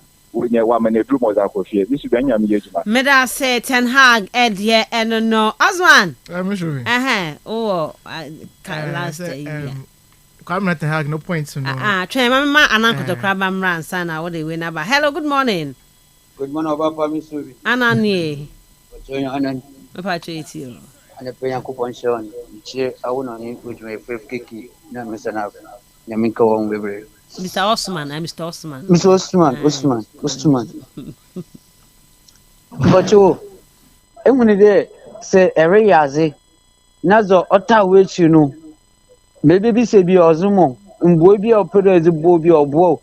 Ubi be out to know Oyama. This will be able the area if you pay me as a man in Pano. Don't be honest in one over Kodo. But Ayo, Penina, and Uncle Casa, also as an Alia, Nesru. Zama Bayabia, a Chenny Bibia, on Casa Winty, no, so is a channel as in the Emperor Funo. So, two know what players in them one so a pair. Oh, one club side more Yamana. One sort of born over William no Abo when Yama, Omangana, Mangana, and Suimato. Yaminko. Yeah, that's say, Anna, I'm a far a Frenchman is so high, but was so later on. Osman. Now can't Ten Hag. Come not Ten Hag. I think the other point is oil solid. But then them are sure the Moroccan or duplication. Okay. Now, national team or true FIFA and all my players in insurance. In second national teams, one by insurance, BOA. The clubs in the say. Okay. It's virtually the same thing now. Education, as you say, you're seeing there. Player no so all international tournament.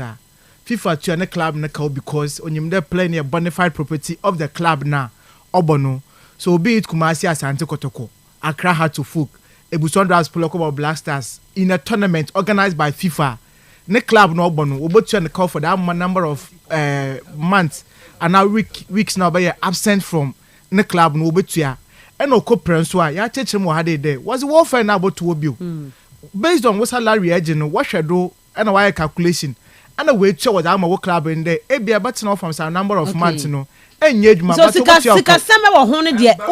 problem. That is it. Only problem. Okay. Yeah, problem. Yes. The change and say, also more like into the national team. Yeah. Maybe on Monty assessor. The attendance FIFA say, Miminti and Ghana. Yes. Alfred Thomas Day Party. Wafre Mohamed Kudus. Okay. Eno Mwababa Bepra. Enti yesa say Kudus wo West Ham tuanika. Na ebia emprebebre no West Ham eno ne ye adwuma. na ma be mre kakra use ntini so kopra West Ham for no mo be kire mo nti me boa West Ham for ama West Ham for ama mo ahwe through the national team no yes think man sanya baby all right okay tiafa honensi ni amra amana ne nsem ni manra Barcelona 4-4 and the Real Madrid ni Sociedad there bo and the EPL big games our hon man nyina no ye ba na afia be di eho enkomo ye ma sese first segment no join here cause one tie na second segment no ye mfa to also Ma omani hu hian na Ghana man oyame na wo yenze se Ghana be here ojina ame na wo yendo ne da meeting na Kastle FM ze dwumeza wa tunizin no man hodo rebra ejoda copy fide biara wa bra wa bono na bien dikapim no numa yimbi oye political show wa hihye zirboboa man Central Region na Ghana wa kodo jojo Kastle FM 90.3 blending tradition with style. The real sports is here. No man's land, it's Marley! Kastle FM, the sports king. The real sports is here. Neuer's caught in no man's land, it's Marley! Kastle FM, the sports king.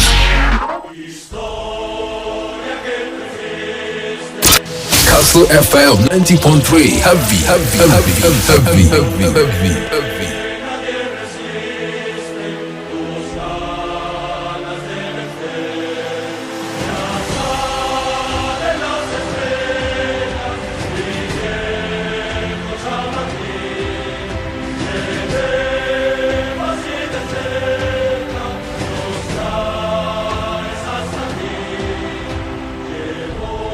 The real sports is here. Neuer's caught in no man's land, it's Marley!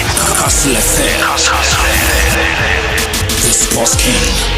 Kastle 90.3 FM Suni yantua so Emma yankwa manone nsem ni mu ni ahwa Barcelona 4-4 my boy with Atletico Madrid assistance now FKK percentage ni say 50-50 still like 50-50 50-50 yeah and for say Barca be away no stay open now Osman yeah me should be 70-30 atiko or 50-50 something about the second league and Barca for mu jo mu di say e bia ma bo 4-4 mo say am 40-50 so lot the only team who side na 70-30 we were 50-50 sir obi able to qualify but to go from one year more kaka one defender na say I dey we lose that much touch in the kakra maybe I saw Barca for national where that good where that sharp enough what to penetrate me power honum but the Barca will be come had one high line no orumbo no what's from Madrid and people have not noticed Madrid with us will be talk about anything about them. Their defensive setup. Watch your goals and will concede the goals, baby. In games I want to watch your goals, and hardly would you find them that they have conceded a lot of goals. But Barca for onesie, almost any time you be high line, you will the mass no voice, but still now. Coach you know of them there, the man they about 5 rounds, watch a 4. No, so watch a 3, watch a 4. It's opponent to Yazina, Esha 4, Basha 5. Yes, and that is football. Okay. I say good day. Say no.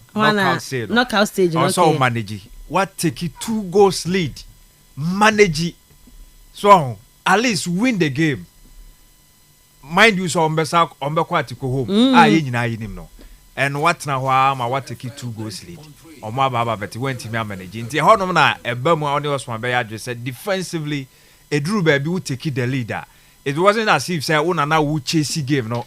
And compare Kabiate Aqua Wini. What take a lead?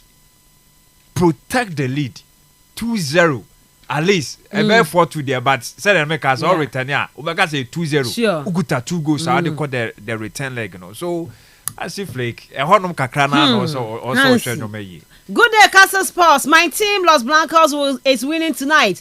Please, this injury situation on African team is real, especially SHS schools nationwide. I want to say you tackle that issue is near papa. Even FKK kind even clubs some buck I will come hanum say no. Online bua boy.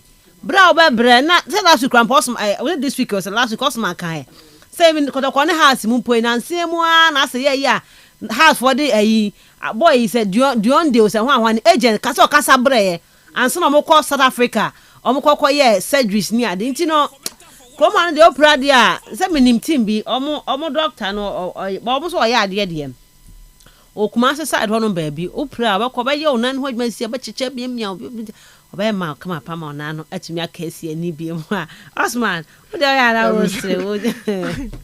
Mining come on, I'm not same room now. My mama get here for the message for 0244 743143 0244 743143. For our drink chef for bra wa on it and sama ho do a yebedi ho komo na fe yen kenkan wa ha emfa ma Osman yen kwa anim. Me sho mama ndase bio na my starting fee Barca game no mo na.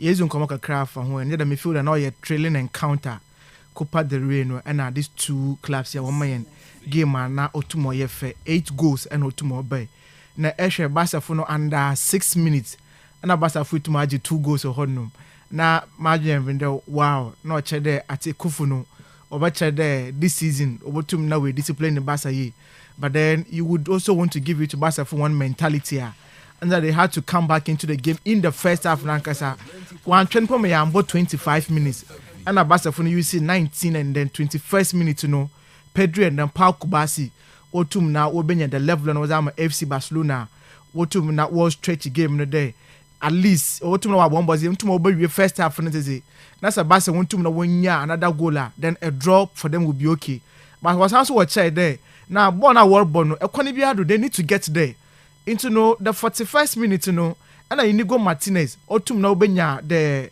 lead you know FC Barcelona going into dama movement no into asat the first half no na game near 3-1 3-2 in favor for FC Barcelona no and then in the course of the second half no and then one of the players abaka numbers in shut down no was Ferran Torres and then it's just one of those games this season for me numbers especially so when you cameos now and also they be so start ahead of Lewandowski most of the times so justify the reason why coach no tum na omanoye da ama selection no but then ended no na no was a bit subpar into coach no tum uniform and also Lewandowski bay no wonder Lewandowski bay no obebenya just an open net and then by kind kid see Lamine Yamal under the tum na or twetwe na tum obo play no sulia mabo no koto oye Lewandowski na nyima just the connection no empty pool and otum carbon to the back of the net at that moment no as at the 71st minute 74th minute no na Barca was leading by 4 goals to 2 into one the argument about pragmatism defending no it would come in honum into minim why sometimes even at the moment Barca football ball will be watch a lot of goals no they will still want to go in for the high line no and that article football one doesn't catch on almost some of the movement yes maybe Barca foot to me nyada offside trap and set it very well otumo we ni wo hono but then okwakwari echi no be some what happened in the game it took article no Lorente in the 84th minute and oba betoko and once again Solot fi bench bay osanso be benya another important goaler and the my game no oba end up 4-4 hono ma two sides ni na wotum na worche oye sports no hono ma obi a wentum na win the game no however I would want to give it to oye article no because for them to get the early goals no oye as a boost one confidence no into Julian Alvarez for instance last season about 58 matches and was a Manchester City 19 goals no to share but in the call at Atletico Madrid what about less than 30 games for Atletico Madrid and away to na wash 20 goals in all competitions no so numbers and way to na wash you obiaro bonabado but then Abrenta often oye solid no he's one player yenyina no quality edwuma otum na oye on your preferred starter for the team because on any good day biano the coach will prefer to start Alvarez no Antoine Griezmann there one team na one ball but the moment this guy will come from the bench no obejuma no team was here especially against FC Barcelona until you want Abrente way in the La Liga oba in the winning goal no on no team oba be share honum and under the so team oba no home boys na all force my game be end up in a draw for year ne club now otumo sakana that is Atletico Madrid no into no so able to na ya bonabado forgetting oye that ma all important goal na the level no tum na onye ntino yambo atikofu on abado for getting a draw in that game no and Ruby it is all to play for in the second league no tum na obe kodino number yin na yakawada I feel there 50-50 obia obe show the tenacity obe show the quality enough there opodo tum no ko room in the finals no oyaza obo tum no bo continue once tum na yembo on abado ho no now yanko the Copa Italia quarter finals no and that Inter Milan ball against Lazio and we win by 2-0. Neither McKen there was going to be a result about go in favor for Inter Milan for no because the last 6 games away Lazio for anyone abonino. The worst result for them has been 1 draw away to Nawabo in Kaninano. At least we watch more than 2 goals in those round of matches. Intended an number expected there. Coach, damn wrote more boy ne rotational policy Obotum was a same kakra. Indeed, ended up one number was now the likes of Zelensky mo, Aslani mo, Ashwaya David Fratesi, Ashwaya Bisek mo. When you know when your opportunity to start the game, Marco Anatovic, and then I went off my Mediterranean. When you know what to start the game, na interphone what to watch right there. One boy somebody has to na also na mystery be 39th minute, and a Marco Anatovic otum na also the first goal no. Pego ni be share, and you see a quality of a striker. A Brenton otum na boy. Or your corner and a slay no kwako boy, and Lazio phone make your dama clearance no outside the 18-yard box. One channel bone pay si foam and a volley no otum koya. Lazio phone went to na one koya and hoshia. And the otum na wash or the first goal on 70th minute and a hakancha no glow to mobile penalty. Once again, on the urban from the spot now. No quality no or yaza otum na oversure and otum na convert ya. Interphone under the otum na win by 2-0. In the semi-finals no. We to my boy Roma Ruby Perry to my boy already. We question one bitterest rival. Their arch rival when I will feel the same city. That is all AC Milan. And I will question one bill. And this season, no, this match way back and one. It is going to be about the 4th timer. These 2 clubs, no, will be share in the year, rather in the calendar year. Yetumna Yerbo. We saw them in the Serie A. They won in the Supercoppa Italiana, where Saudi Arabia. And I was won in the 2nd league of the Italian Serie A, no. And now you to neighbor your Coppa Italia, so the 2 sides no, Obasan's will be shebio. And so far, no, AC Milan for one side that Inter for one this season. Inter Basha how this particular game no so about pan out for the 2 sides in now honum tea. Yambo or ye club our friend. Or ye Inter Milan so not bad for getting on that needed results, no. In the EPL, yes, the Chelsea won't come out a Ruby, it was a good result under the Chelsea what to Munye. Christopher Nkunku, Pedro Neto and the Levi Kowa and Kukrea no wotum na world boy 4 goals no. And that wasn't much Chelsea unanswered goal keep clean sheet in the game of Honoma. One wasn't born otum na also in your honum. It was a game under the coach at least order but than the because in terms of the dominance no, not right from the ball possession, total shots on target, big chances created, everything in Yanoya it went in favor of Chelsea into the Nimbru Honoma. And wasn't born otum na also in your honum. And then America earlier no. It will only be good there. Chelsea wait to win the win way no. Their next game is against Leicester City. Chelsea to watch the top 4 race competition no. Oyazan they want to no make that claims no. Not wait to no work on him. And as it stands now no, even the 3rd place team in the league in Pono, no points both happening shut down consolidating enough for the back there. While we Romo honum into Nottingham Forest, Okuta 47 points. Our game in hand another ball against Arsenal. Chelsea 27 matches, Okuta 46 points. Manchester City Bobo and also Kuta 44 points. Newcastle 44 points. Bournemouth 43 points. Brighton 43 points. And Fulham 42. Even Aston Villa Pono also Kuta 42 points. So Ruby, it means there is a share from the 3rd position to the 10th position now. It is only about 5 points, and also separates between these 8 clubs here. Yabo Bozin Wahadeno. So it means there will be being here that perfection going into the dying embers of the season. No, no, tumna a room now. When you say Chelsea, you are going to expect that every game will come piano, especially for Stamford Bridge. 3 maximum points, a two may pick a hornum say, Echo away no more. At least 1 point to be a tumna for hornum. And then I has midfield the Chelsea. Where two now Obasan's was starts here, especially with the 2 matches of the one anymore. Into young boy on Abado on that score, no, and then Christopher Nkunku. A lot is expected of him. And then I miss Motuma Bonum was when your first goal, no. For me, food or yazi because now Mason not defend the original Honomono and the Notum always causing it to go in for a year. Dama go no yaza Tumna also new to know. Now see Botumna Yabo, now Bado Kakra. And then the Crystal Palace chair Aston Villa by 4 goals to 1. Now Ruby was an interesting result. This Aston Villa team way, me knew how they played their games. Because Sebastian Arsenal from 2 goals down, a bubble to 2 about draw or honum, a Beshia Tottenham Hotspurs, a Botumache Tottenham, a Tumash by 2 goals to 1 or honum, a Betcha Liverpool with fear, a Tumayina 2-2 draw or honum, a Betcha Chelsea, a goal down, too much action by 2-1. Now come back against Crystal Palace. Yes, Crystal Palace for some time now they are doing very well. Oliver Glasner you na Bonabado. But me feel that these are some of the games the same mentality as against some of the tougher opponents, You should go in with the same idea. Meaning the reason why it looks as if the Marcus Rashford Asensio always they should come from the bench. If they are giving you the goals, they are giving the assist now. Let them start no ball 1-2-1. Don't run free or no. Yes. Obesha go side there man. Say I want the free bench. O do want tiase. I mean, so obi a chase camera so obi asuma no say oya adwuma de ma betting company bi obese tem bi ogun ni pen ma ase. Just say. Oh, ndi na sem kwofo wanyama. Sem kwofo wanyama. Intended that Villa over 2.5. Villa over 2.5 with over 1.5. Say 2 goals But about Crystal Palace when about Ruby na me check the last 12 matches awabo we lose to 2 and awabo draw 2 Kanya has been wins for them in all competitions. Wow. Oliver Gas now start here.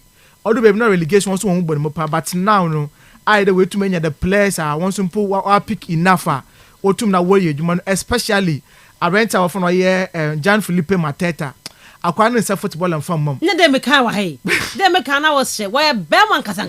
Oh, yeah, easy. Or movie actor be as Zenka. Yes. Oh, yes. Movie the Milan Coach come to my. I'm like we do so busuti. Sure, what I had the ball. So or Puswat now. We understand our hospital. What you say? Hey, tire sir. Easy. Oh no, yes, but you know, Gina. Oh, what in the past. I don't follow when you as was. Defenders ni no. Or ba no mudwane. What's on flow? Lukaku grand fan ho. It's we be am Crystal Palace on about before ended up getting that more needed results, It was good for them. But Bournemouth, you looked at see the one so recent times, One yes, in January dum. Gaga no dawson. Minimum Andoni Ariola. Yeah, I tell you today, say Spain in part. They are linking him to their married job, Share. Yes, one for a can. The top job, but you also why I be honor. But me feel the most more start this season way, So Liverpool show 2 but Everton sent 2-0. Southampton a sent by 3-1. But Wolves and Lucy by 0. And then I'm expected there. In Kwakwa Amex one yes, not bad, but at least a draw in that game, Nanko Botum Nanka Wabwa, but in the rest of the went 2 man yet. But then the goal scorer for a Bournemouth, that is why Justin Kluivert, and I bet the first player no simple for their history, away games with too much at Tengus. Okay. No, so no bosom boy as well to most. I'm sure about funny papa need tracks no do. No, so with 2 now, but footballers are one from us with 2 now, once words to an enemy to know. Young boy or yeah Brighton for now bad for getting or yeah Dama goes, but Danny Warbeck still now no. Sometimes a place will take decision about national teams now. Now why I care for Kakra. Abrofi wants competition here very tight. Me feel like Danny Warbeck or Ghana had there. Can national team can still come to my book. Come bonus simple, but in the England if we when you waste baby and Yamano on Shadara on Koyen. So that is it about the Premier League. What teams under the 1 year know. But in the games, in the Kodo predictions, Manchester United, I'm expecting a win for them. On why? On your Ipswich Town. I will home. Well, Old Trafford. Ipswich. Yes. No, coach na former United for assistant. Yes. McKenna. No. Yes. But I will be. I'm expecting. Since coach no be 42 points or the name one for them 15 pay. Amorim. Very bad. 42 points. For them 15 now. Would you ever catch in your coach and you made you? Yes. Granted, United in Yazi. One wasn't born in Suenua. But the best part today, a coach ever team for I think when you're almost getting to 2 months now, he should be able to do something better with the team. But results now turn out on Shada and okay from Manchester United. We won't accept it. So league now by that you want to see Manchester United competing in the spaces that the other 8 clubs are up a top 4 no also next season this season. Next season be no. This is no need more be at the because next season City is doing recruitment. This is that's what Ono Subaya be in the summer. Ono Subaya be not in the start number. Why would you want Wana those teams are come as well build. I'll buy Jumano. Ruby, I doubt. Intend that make sure that the 3 points or 2 offer against Everton or Bono Homeboys not pick up a point. Yeah, must about 2 City United full nature. Okay. Moko straight teams are Manchester United or Hono. Akwa City ground Hono na.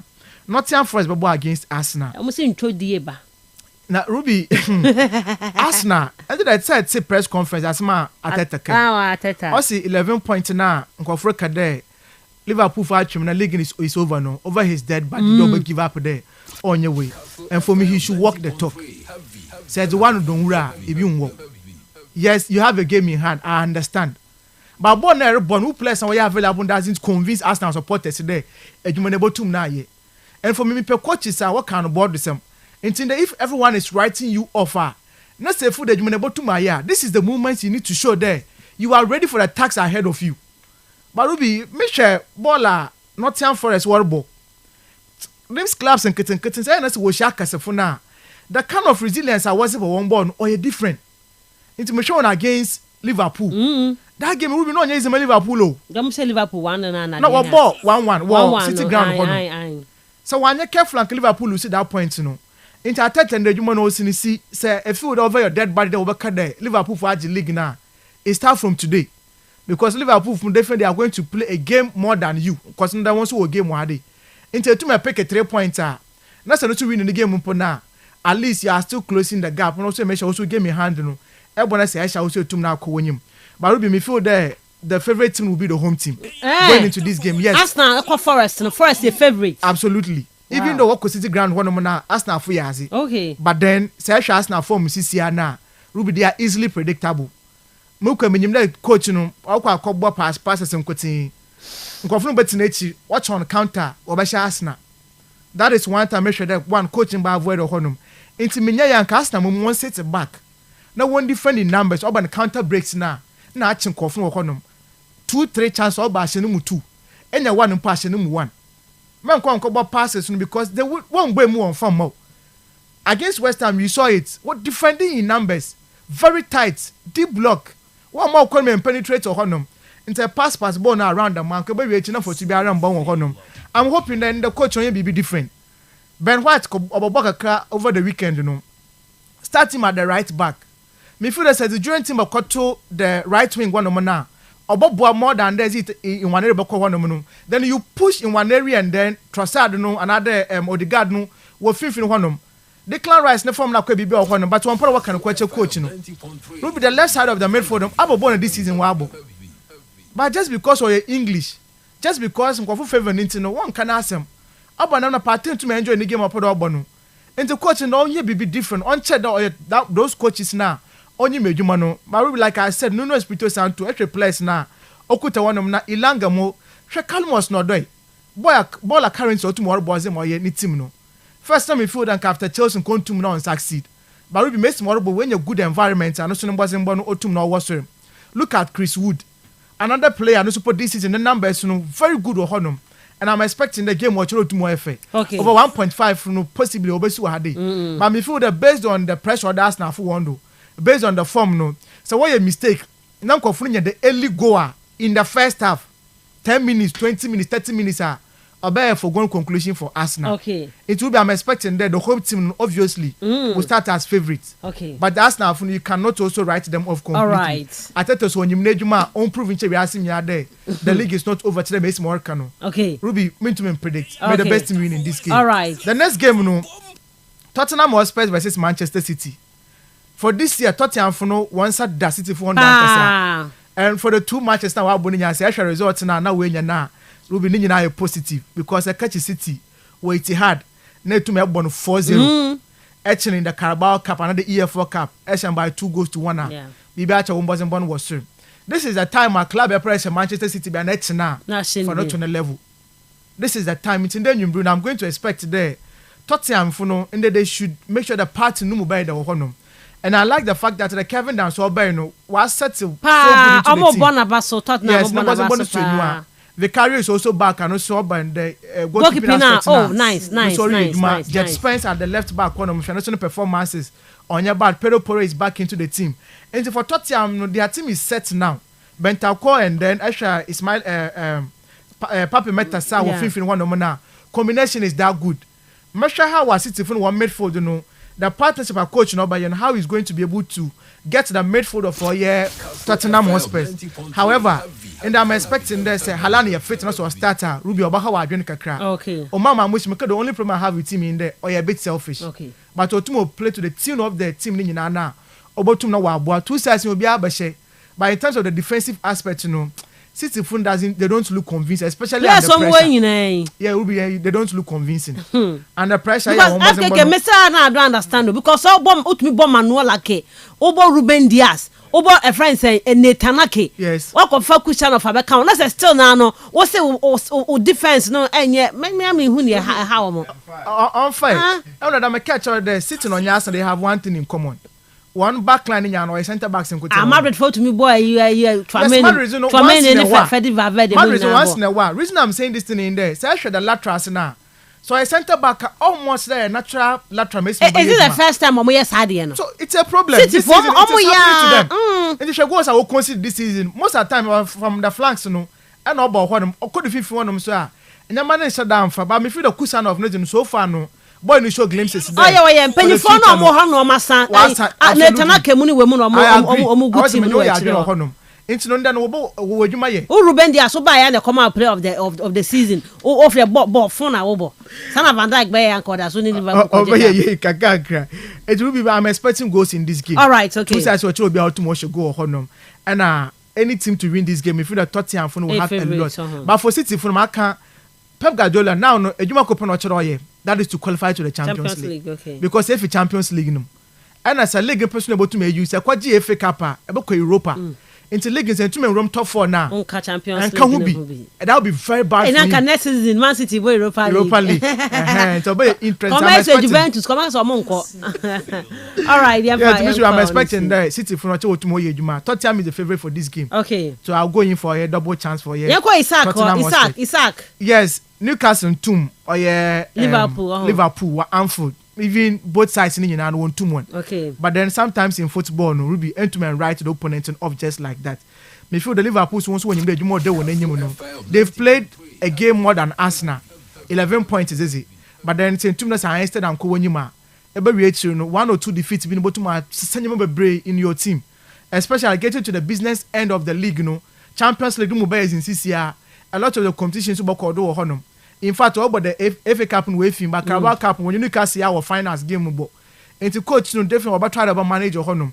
But one thing about Liverpool team in there, even when the others are not performing, there is one player, Ruby Obakonjo Magic, the magician, the Egyptian king, Mohamed Salah. Yes, and I'm expecting that this year records no real on Cordon Jamie Carragher as an onion the other more. Mr. Salah will become the greatest Liverpool player in the 20th century. Okay. And not 21st century. Whether they like it or not. In the era of the Premier League, yeah, starting from 1993. Yeah. I've been playing about Liverpool, one Madama outstanding numbers. Why the Premier League 2 times? Why the champions? Not even Steven Gerrard or the Premier League. And it will be I feel there Liverpool for no Salah don't should go bill. Okay. At least Obolu Simpan don't should go. But Liverpool they feel the upper hand, Against Isaac, yes, Isaac but obey Nejuma Gumares small but try. But key moments. Liverpool for you know them. Salah your magic in the Perugo number. So advantage or Liverpool in that game. Okay. Real Madrid. Okay. They have no business. Okay, Madrid. Real Madrid should win this game. They should win. Even if so rated to squad. They should win, but they so rated to squad in Numpa. Still now, no team now win your favorable results. Now one can control second league. And whoever starts in there, whether other Gulemo. Other Gulen, but never my coach. No, I say about time for my emphasis. Onya Abuter. Abuter is when you be fine. I don't know your boy. I don't complain. Why is he not in a honor? Ancelotti na sword him pass. Ancelotti. FKK. Ebesi say and society that moya mu to me o mo ho. Yeah. Me say na basa for na name to me o mo first na ba mo dey say mu to me o mo. Ebesi nkwan ebesi Madrid ye. Cup game o mo ntenhia in a Copa del Rey games because most of our meetings, akwa La Liga and and the last time was February 6th, 2020. 4-3 and team winning over Real Madrid. Until the last time we show Copa del Rey now we stage in a quarter final and team enya 4-3 no team win over Real Madrid. A bit difficult. So last 5 games and it's been good for them.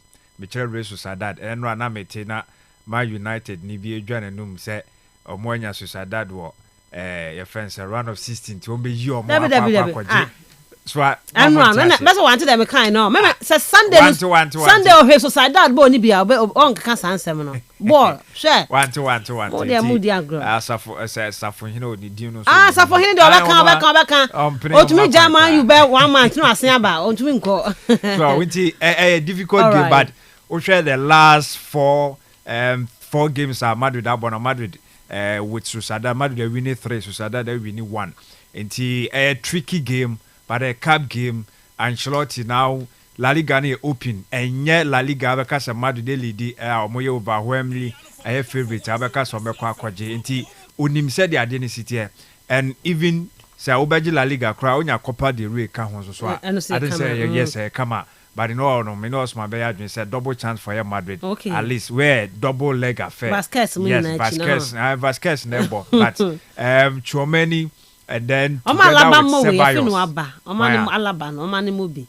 said last game of the weekend no yes he started and I think say keeping clean sheet in the men said he did well and so Ancelotti me know ya man nya consistent sharpness no from injury baby a season na do no center back and already was suffer from nti Alaba bana so obetimi ama sa backup now why not and this is a game obetimi try no it could be anybody's game Sociedad de bo fie no Kubo ebe sa woso no bi ma obo against any former club or he office when nya time enough and chere de obetimi aye with Real Madrid setup so wahwa anytime bia Sociedad be share Madrid no so mo shegwa either so be make assist and say obe register ni din wo ye go now mo ebetimi ahye nti Kubo obeyi ne ho abo if say so e fit say obo bia and obviously with the probables na aba no waka Ceballos, Chouameni, Vasquez, Obebo right side, Mendy left, Rudiger, and then Asensio. Timi hu Alaba, I be from bench Obeba. Okay. As usual,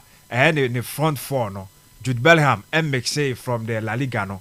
So this is a game Obepe se obetimi akwakonya minute ni bia bonti. The front four na yi ni momona no. Yo mo Jude, Vinicius, Rodrigo goes, and then Abrati a friend Mbappe. For Madrid to do well and also get that a very good result for the first leg, you know. Me said the likes of Mikel Oyarzabal, or some Madrid defenders, you know, watchful over them. Makakubo Dada, or a very good player, also we very careful on him, and also Zubimendi, of course, midfield. So mutimi eso mona say Madrid midfielders, you know, the likes of Ceballos, 8 matchina. I think that Madrid are good to go. Okay, but me who say 8 teams, you know. Each side will score, but at least 2-1 be for Real Madrid. All right, yam fa wan na 70 na yam refie na yam meto so e wo fi 70 it's 20 minutes past 8 on Kastle 90.3 FM Robert Mensah Sports any other someone ye be fie the real sports is here. Neuer's caught in no man's land. It's Mane. Kastle the sports king. Yantua so na yefa efisama yaboabo no entudwa amount Kastle 90.3 FM.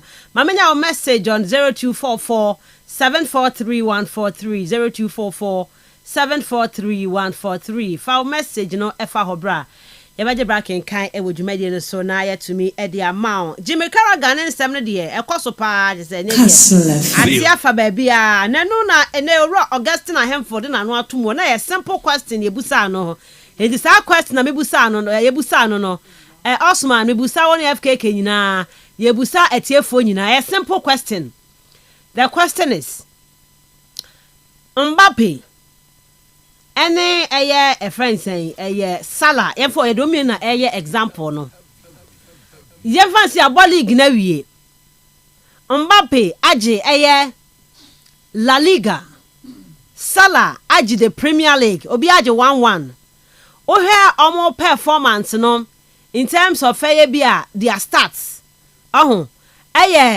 almost equal.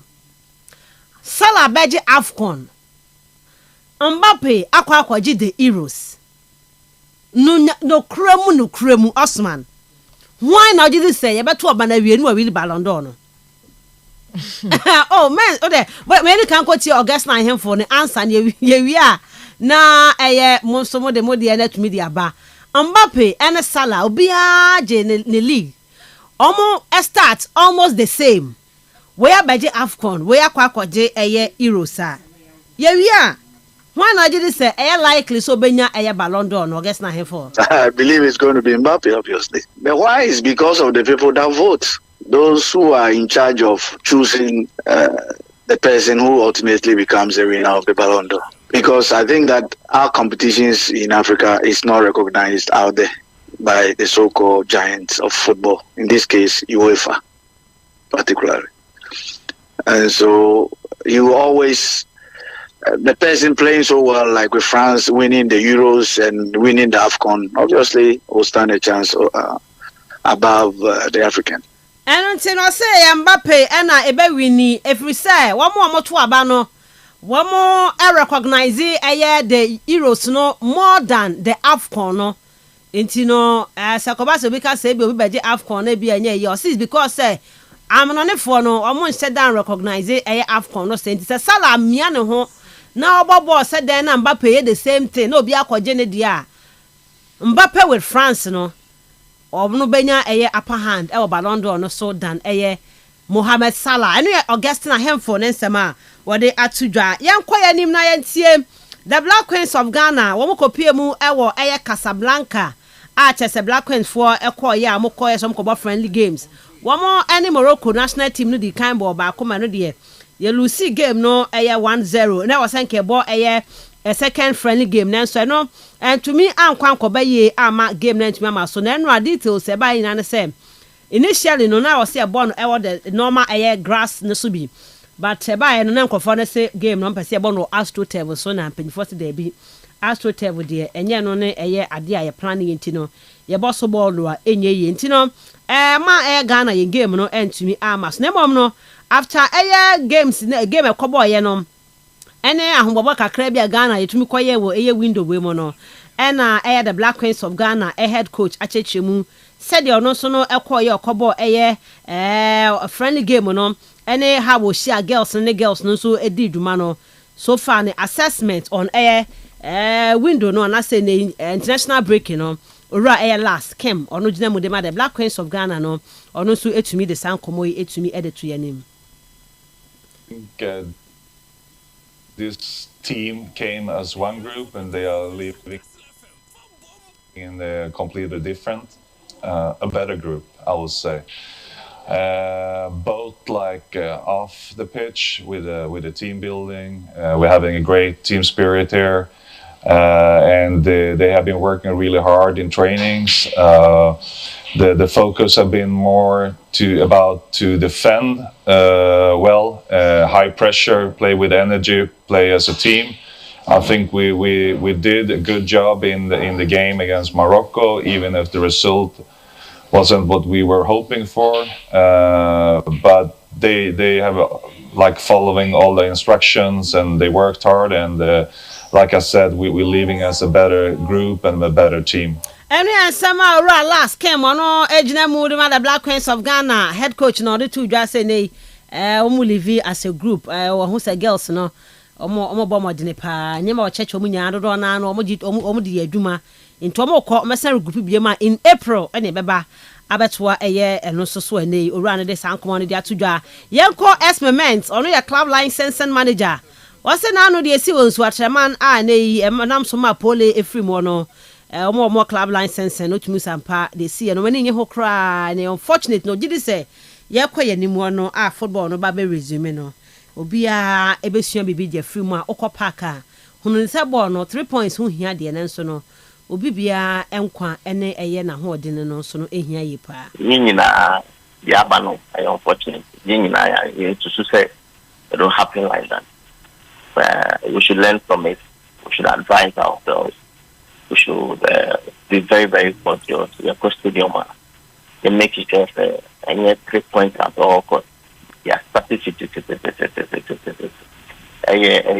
Unfortunate. You look at stadium, you show 3 points at all costs. No. For entertainment, yeah, the business side of football is there.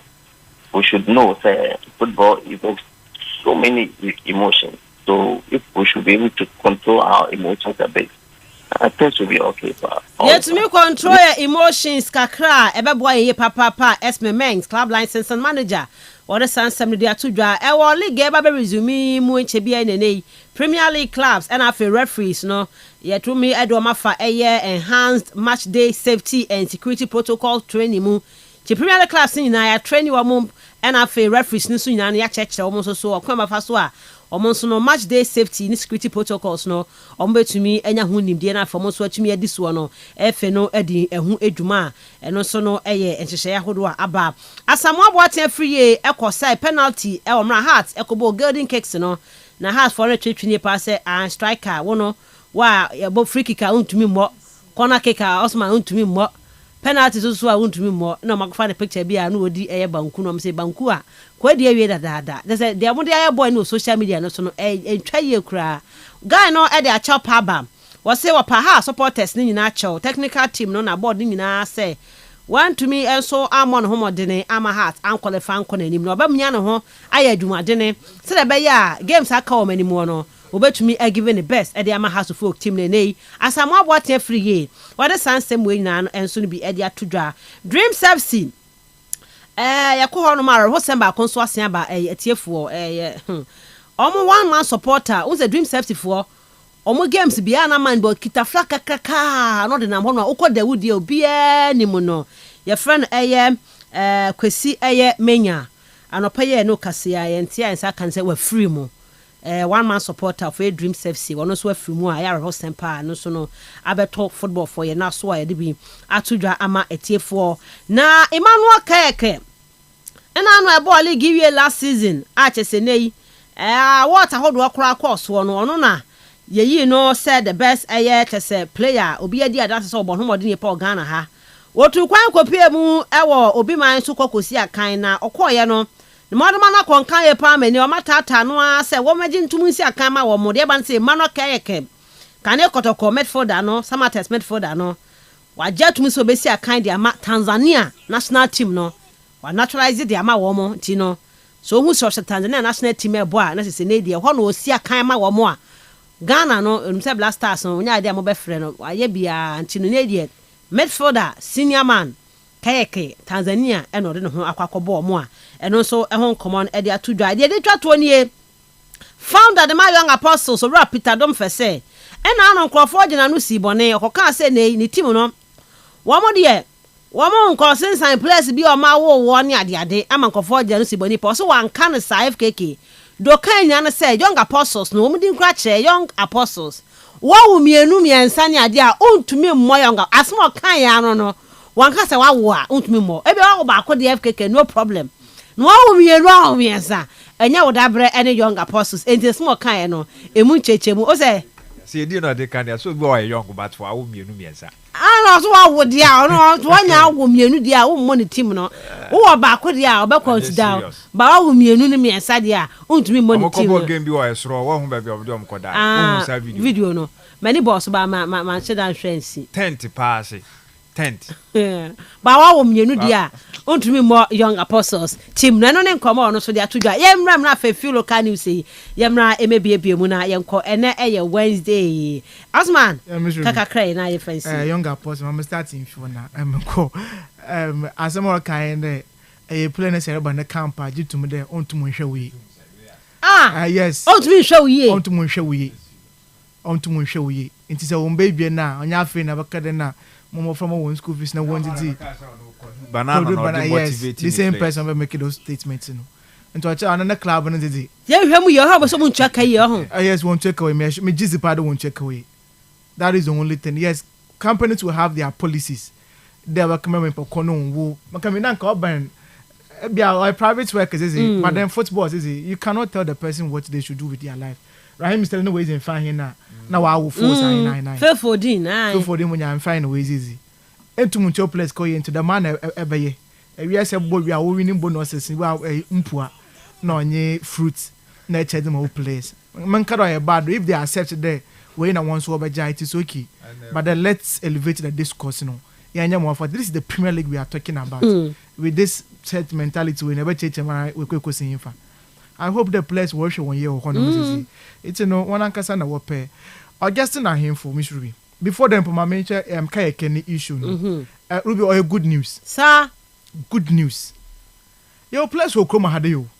Players are when you one boy your national team. Me sure what doesn't put you one when you boy. National team there ka craving ya. Ka craving na wo. Nti ka fu ya wo fan yemfa. Isi si ayan so ya na adwene yem produce players locally but e ba fa brofie ai. Tell the answer our friend Kusi, not our Chelsea, our friend Fred, our friend a champion, our friend way. We'll go and bring them. It's Yana Casa and the Casa War. That's our problem. In terms of players now, what had they know? Oh, national team not be up under 20. Up local we are. Oh, you know, mobile. Blasters is to Albinum. Blasters were for a while because one put the local media. Ghana for your Bacasa. Now our friend hypocrite being business on our quarters on the bench. We'll call them as well as for the national team camp. It's when they move elsewhere, not so other countries will prioritize them, will cherish them. Ruby, why not? Keke Blasters on your bimbo. Oh, you didn't put on your bimbo. Until there's a Tanzania, if I want one photo, I'll start the Origini. That's a war for a while. Why not join them? I'm sure they've qualified to the AFCON. Until there's another wasn't boss when you are. Why about you being a war? And then I say, no, yeah, former Ashgold striker. Yeah, wano.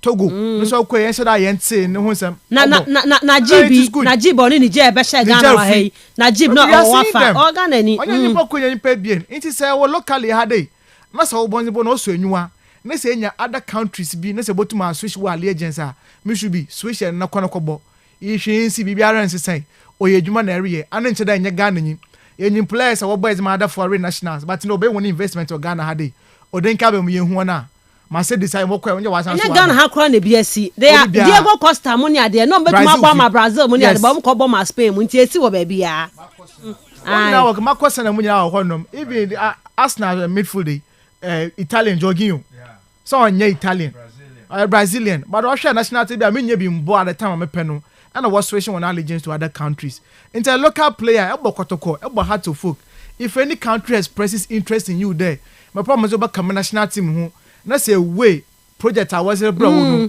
if the money is good Ruby or a business Tanzania omo the second or group 8 omo kwa AFCON ni omo dey Congo Ghana no wan ko bi kwa ko Djibouti Djibouti na say ye ne yesu them country no obosum wo ye nkofo no so per football ehun na say yanga no onye simba wore ba mi should be onye easy stadium honom kwa hwe this is football nation we are talking about onye ma ye kukroma de matra mako ya keke kwa onko and the keke onko onko na onko jinanywa onpeska obefia obe nyimpa kama o carry na wia FKK na you place obo wa ya nyimpa na nyimpa ebi mo boss goal wa gboti na say last 2 weeks one say Danlad or holidays wo a friend say abrochi oni Felix Anan obi say nka out to Chrome Hanu manka how many players na ye season na omutumi etu kwan kwa ama no ne okọ Ethiopia ono obefia mpo osunsuma obefia mpo hihye de wontum mpoi because hwenye no ho enti me should be I will come out and say what badam na say bro proper way na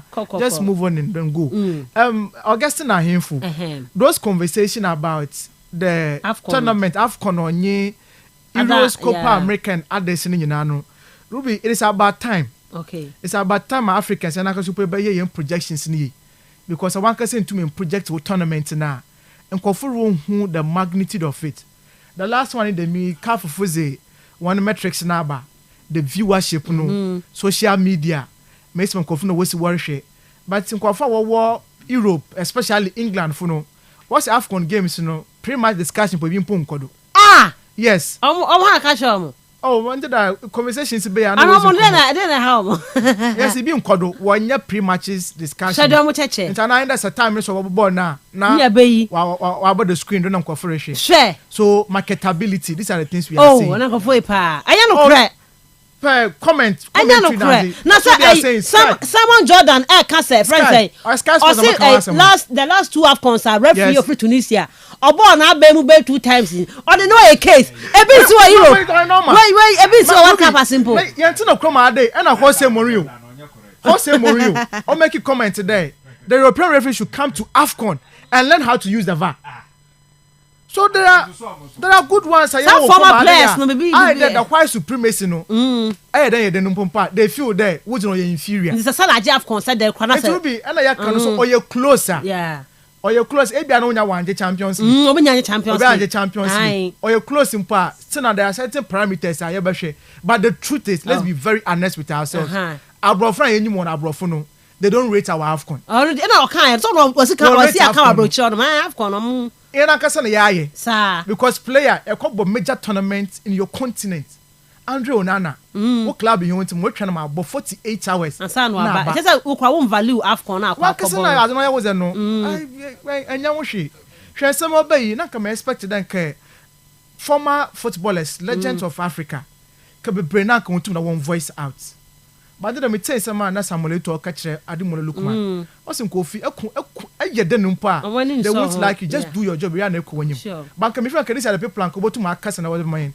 In top of the voting now, me should be the white no. Waf can find yashi. In fact, they even film for the Copa American is better than the finalissima. Everyone was the champions of Europe versus the champions of South America. Copa America for you. Why you 10? Why 10? I'm not confirming. No, answer what cause a song of what invitation I want to know one bo. But AFCON, why you happen where you were from because you and your leaders are CAF presidents are not what's business nasi. But under Patrice Motsepe. Yeah, who near my pa. Tomorrow. So I had to. I'm from the currency. It's CAF and fear. And I want Madame disrespect to not call in terms of talent, Miss Number of Infa. Africa here. Africa here. I mean, you why ya wadu ya tada Ghana of Africa for to the Ghana for typically you could be biao but on some boom from me but obi otina nche no bohu na wa policy. I remember the last time pa ya increase World Cup a friend say a slot no almost Africa for cry about World Cup asia ya mo bra bia asentia you see it's interestingly Joey Barton no so na no to dem komo him and our kade say ehwe some of the players are obo AFCON no and other countries are obo AFCON no mo je last year Cote d'Ivoire sure on the FIFA ranking no top 10 po wonka hu bi ba kuna kwaji Euros kwaji Copa America I don't buy Euros top 10 they are there so I should tell you something about a place here for that as a FIFA president in paying for Nankasa no almost your ranking competitions yes enti no per rankings no anyhow points how obenya no e be differ enti na my enti omo ranking and AFCON very low into your administrative or systematic let's try to break some of these bondages no yeah, na some Africans yan chada yan so ya chada ya AFCON no obi so make statement there say ya gba AFCON na ya start to group stages na opening ceremony na stadium agboma but the rest of the games virtually stadium and today be able to quarter finals semi-finals e be a finals no enko ya na kasampo yan chada yan show interest there you to kwan na ya patronize yan games no it's perception is abrofo that cause but this season sala na numbers way okay na say Madrid and Champions League Liverpool and the Champions League. Now you share numbers. Salah share 20 say. 25. Premier League 25. Yes. And Mbappe 17. Mbappe 17. Mbappe better say Mbappe share be a best. E be a what must be a 22. Salah share be a 28. Obese be aka ho. Okay, hold the emphasis. As one waka MKK. Bravo na be ni nkomo wo local news ni mu. Obisa sa question no. And he said now can onye the first to that a go beyond stars no kwa. Yes, in the same year we can emphasis say we use the word almost. So we emphasis some your man say oh e been into we age bia 2 trophies. Trophy the emphasis say domestic baako no age AFCON Salah. So e bia oni Liverpool age Premier League no mo age AFCON. We so ne Madrid age La Liga. And I say o the La Liga no ne France akwaji Euros. Na o sha Mbappe was something your friend say Salah any ade your friend aura okay said you can share Salah statistics amodiaba na share Mbappe o she go back bia hwe din a omobo no enye ye ne ebo no wa ha abrofo na hwe din omobo no but Salah po ebo a premiership abeka say we are seeing a rating no highest in terms of nkrofo a ehwe bibia ena we so bo La Liga but what dey say betnampo weekend a she supporters na ampo amofre baso no she di amo ebo about these two players so it could be say Salah may have the numbers and all that but adie be a friend aura no oni and also a ban voting now guess na him for kan ahanu ye Koko countries be in some trophy. Yeah. No more in terms of numbers, no crampo no. These Europeans no more. Oh, and no more share. Indeed, AFCON and Tony ye. Say a ban quality displayer. set talent yeah bo talent yeah AFCON Copa America your friends say Copa America. What's the difference in terms of talent? Ebia South Americans. They're more talent. But the two countries, Ebia about 2 countries. Be more asset. Brazil, Argentina. A friend say. But Bolivia, Venezuela. Ebia be Brazil and Argentina. Ebia, Ode, Uruguay. Kakra, Colombia beko kakra. But miles away, and these 2 countries near to. But how bad? Ubenya bebre abubo. Mama mo kwa AFCON. So what you say? Uko Cote d'Ivoire. Ubenya bi honom Algeria. Nigeria, Egypt. In terms Morocco. Of talent, and he said the quality of a tournament in there. Yeah, nisuno. Mi wojidie say ye wo ho. But enye no nko a ene ma ne wie payo. Eye nipa dodo a ombe show sa interest no. So mo e de ebehwe no. And then also sometimes ye de hye. And ye hu ekwan Premier League no mo fa so de hye ye nkon. Euros no sa no mo aye. Europeans no e de hye. Tube otoa African market no ombe borum. Ombe ba benya broadcasters a ombe show. Ntu tufi a oto mo emu a. Ubenya bia hwe. To ombe ton amo ahwe nti the more unya bia hwe na interest no. So ba. As building na e kon kan nti AFCON ye ntimi nya ne sad. That is why abeka say Patrick Mochepe buy no ye na afamu de. In fact, we increase the pricing money no and all that. Last time you bought Ivory Coast it was okay. We hear numbers so they buy over millions and I buy and conform more air. But also more quite a step further. And to me pay Rio Ferdinand, was it Rio Ferdinand? And I said yes, Rio Ferdinand that kind. Now all draw in or see a bear craft FIFA. Any UEFA na and Buana Sombe project here. Among project AFCON ye san say Uba Africa ha yen so ye produce quality players. Emo mo ko Europe, emo mo ko boa, emo mo so game no e kon kan. Nti honom na wo say ye hwe nti indeed AFCON de Uba Africa ye be project ye de ye be defend ye de ye be gia tum ye be ka say e fe de. But all they call aqua compare the rest of the world any others na yen sum wo ho because of maybe a broadcasting is I know maybe I was ruru mu e my interest no e banti e bia obi ti South America omo bo eye Euros a interest wo obehwe because onye bi hwe players no so ni nyina kan ho bi e bia say Copa America anase Copa America so no mo ba Europeans no ye hu ekwan omo fa so a omo project anye bia no Messi bi issues bi beba ene sa nyoma no Argentina Brazil Vinicius Junior mo edin bi omo age nti ni nyina kan bi na ya mane basa nti it could be say said the Jamie Carragher e kan ne nsem no enukuro bi wom but de bia ekwan of fa so e kan ye and also a certain Mohamed Salah bi oni ni what issue of course obia nim so on play and especially yes when Obeka say the contract na end dia on to aso enkono feel so the instability bi ebebre team no sense o mo nam kwan so o mo kwa kwaji premiership na no nim Jamie Carragher Obeka say Liverpool no owo stake bi yes owo shares bi o ma as no so enya mfa so bi film to ko kana waka na koma nti I think say ho nim ne de Saudi no na compare dia AFCON no ebe less yes interest no anywhere for the rest of the world yeah there gituma ye pay but o ton ko adwama so amon shada antone sa the other thing so and somehow do Premier League your friends say clubs and referees no to undergo yes omakoye I think say beboa because nyoma foforo baba be hihye but ni nyina akiri no say referees no koba omokoye han so omho say den no mo ama meye ne se fata sa enyomen etu ntwada de bia ye be call in the security no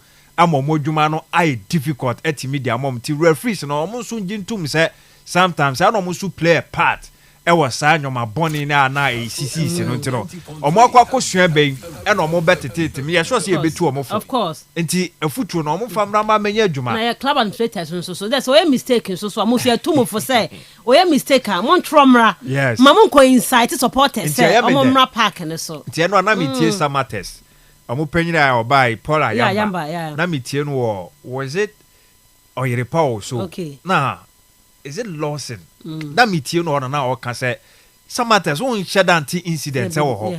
O kire mu die nti a e ma ne basa. Omo ni supporters ne kasa. E no hwe omo tande no nsum na away team no o kwa o mfa ba bia supporters ehu o. Okay. O supporters no do be one say what TSC page no so. Okay. And na new tin e ka say o program na o project o mo club na o kan fo so kire omo no. Na omo bone to oba do koye no supporters na nkasa so ne nsa e kire no ko jigu no so e ma ne we ma ne nonom ye.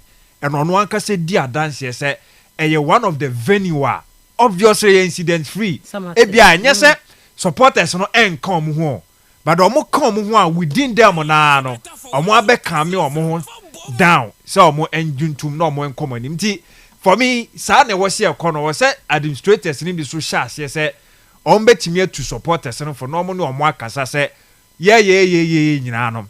Football ya de mbra na eye ti mo koya ye na ye ho be kire nti se koba ne sa me sure say ye na ebetimi abo nti it's very good the referees ne nyo modwuma administrators no enyo modwuma me sure so me say betie supporters ni asamo abo atia free a chopa na ye wo be pa cho de but o sa kokoye mfumso bie mu a ehuro no oba has me who on improve oma has ya okay yanga so mo ya but just the first season tienya wote but yenya hu you come off good bobo nation so mo bi very good but onjin tum say it's all about getting the result yes striker you go foul by say bra be banging in the goals efamaye into wa be patch no dem be ma supporters ne ma to mo yem pa na so ma koma to mo yem say weekend yi se o kobo game a chance ne ba she en san kobo ntungu biem enya sa kobo tugu a the supporters no mbesa only show mo on to you enti enya a chopa no ne baby bia get the job done enu nti no mba be foul my focus net here from Rasu BFKK ni Osman Meda say 0244 408 046 0244 408 046 and 0244 408 354 0244 408 354 friend na for adventure ebra eye nkomo a anopay yatna se na ye die ne ho. Hello, good morning. My name is Baby Evans. Evans from Miss Baby. Evans at hotel. Miss Baby we enkato amadema sala masa mama ma and some of the count bunabu, Nabuan Alayan, on Bombardan or Penny Maye. Afcon, is all Bombardan Champions League or the Premier League. Afcon, because the Euros are own to me in fine on Bombardan or a over Penacum, no one bonoboni, them all be no why she goes more. The way to me, wild woman Liverpool, why the Champions League, another why the Premier League. Ono butin wa bon why the champions Ballon d'Or omo mo na obey Miss Ruby in fact me adoma nde Madrid gina kono dama another basa ko ka giwi another no do na Miss Ruby another na a picture be trend pa Hans Fleck ogbu aga wo ma no kwemu bi ati me share that picture ogbu ko na chi ma no kwemu bi ado wo sha last goal no okay and that be ye gbe kama da Madrid be ye gbe kama okay right. Miss Meda say hello, good morning. Hello, a co-sponsor sister a co-sponsor it you and a president car to bomb on that and customer to bomb cause one me nya adwen what dey me kan no ho an imagine Man City all boy Europa but who is Man City Tima just 98 now are relegated or ya be Tima no ho so and you who say Man City nye Tima kan wasem no cause dey me kan no o bo atwa I don't play Manchester United Man you call Europa and who is Man City important tension waka continent win talent man fan kwasa America because them people something countries now we bring in bobo what they Estonia what they say even Argentina makes now question 5 Georgia yade Andorra yade Liechtenstein yade Moldova in bobo Estonia unka Kazakhstan yade Hungary yade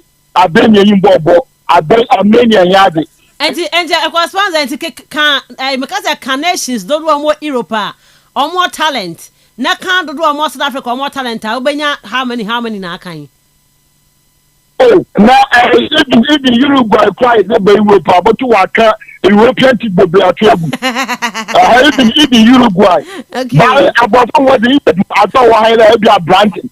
Branding on my movie be a share. But we can try. Okay. Hello, good morning. Good morning, Miss. Bye, ciao. Would you be free? Agenda boy, because I feel Agenda 80. Hey, quality of how you. And say, Miss B, and at the bus of your catch on. A catch on that to cool. Much no me as na. Changes birthday. What so called?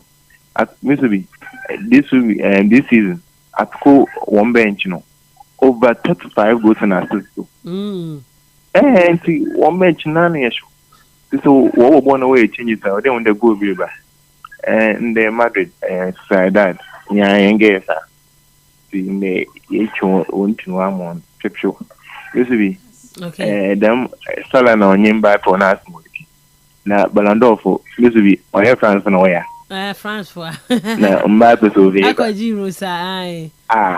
Roman crowd. Okay, let's try. And Vinicius mom kwaje Copa America. I'm not kwaje Copa America. Na Salah AFCON. No we mean na performance near the same and one will be winning.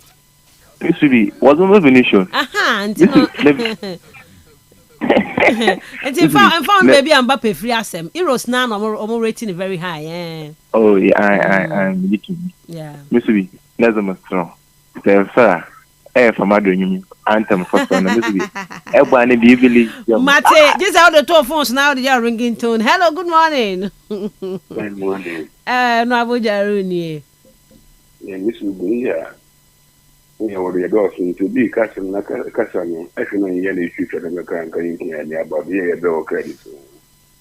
Miss Rubin and Nakaka Salad there on an Montenegro because the whole world, I mean, here, Madrid fan. And my dream is the because I say, kind of ball or one map or one now, a kind of crowd on 2 minimum half. The same with back on a bit. Now, I have to pay say, I saw with someone, I keep out watching ball out to warm.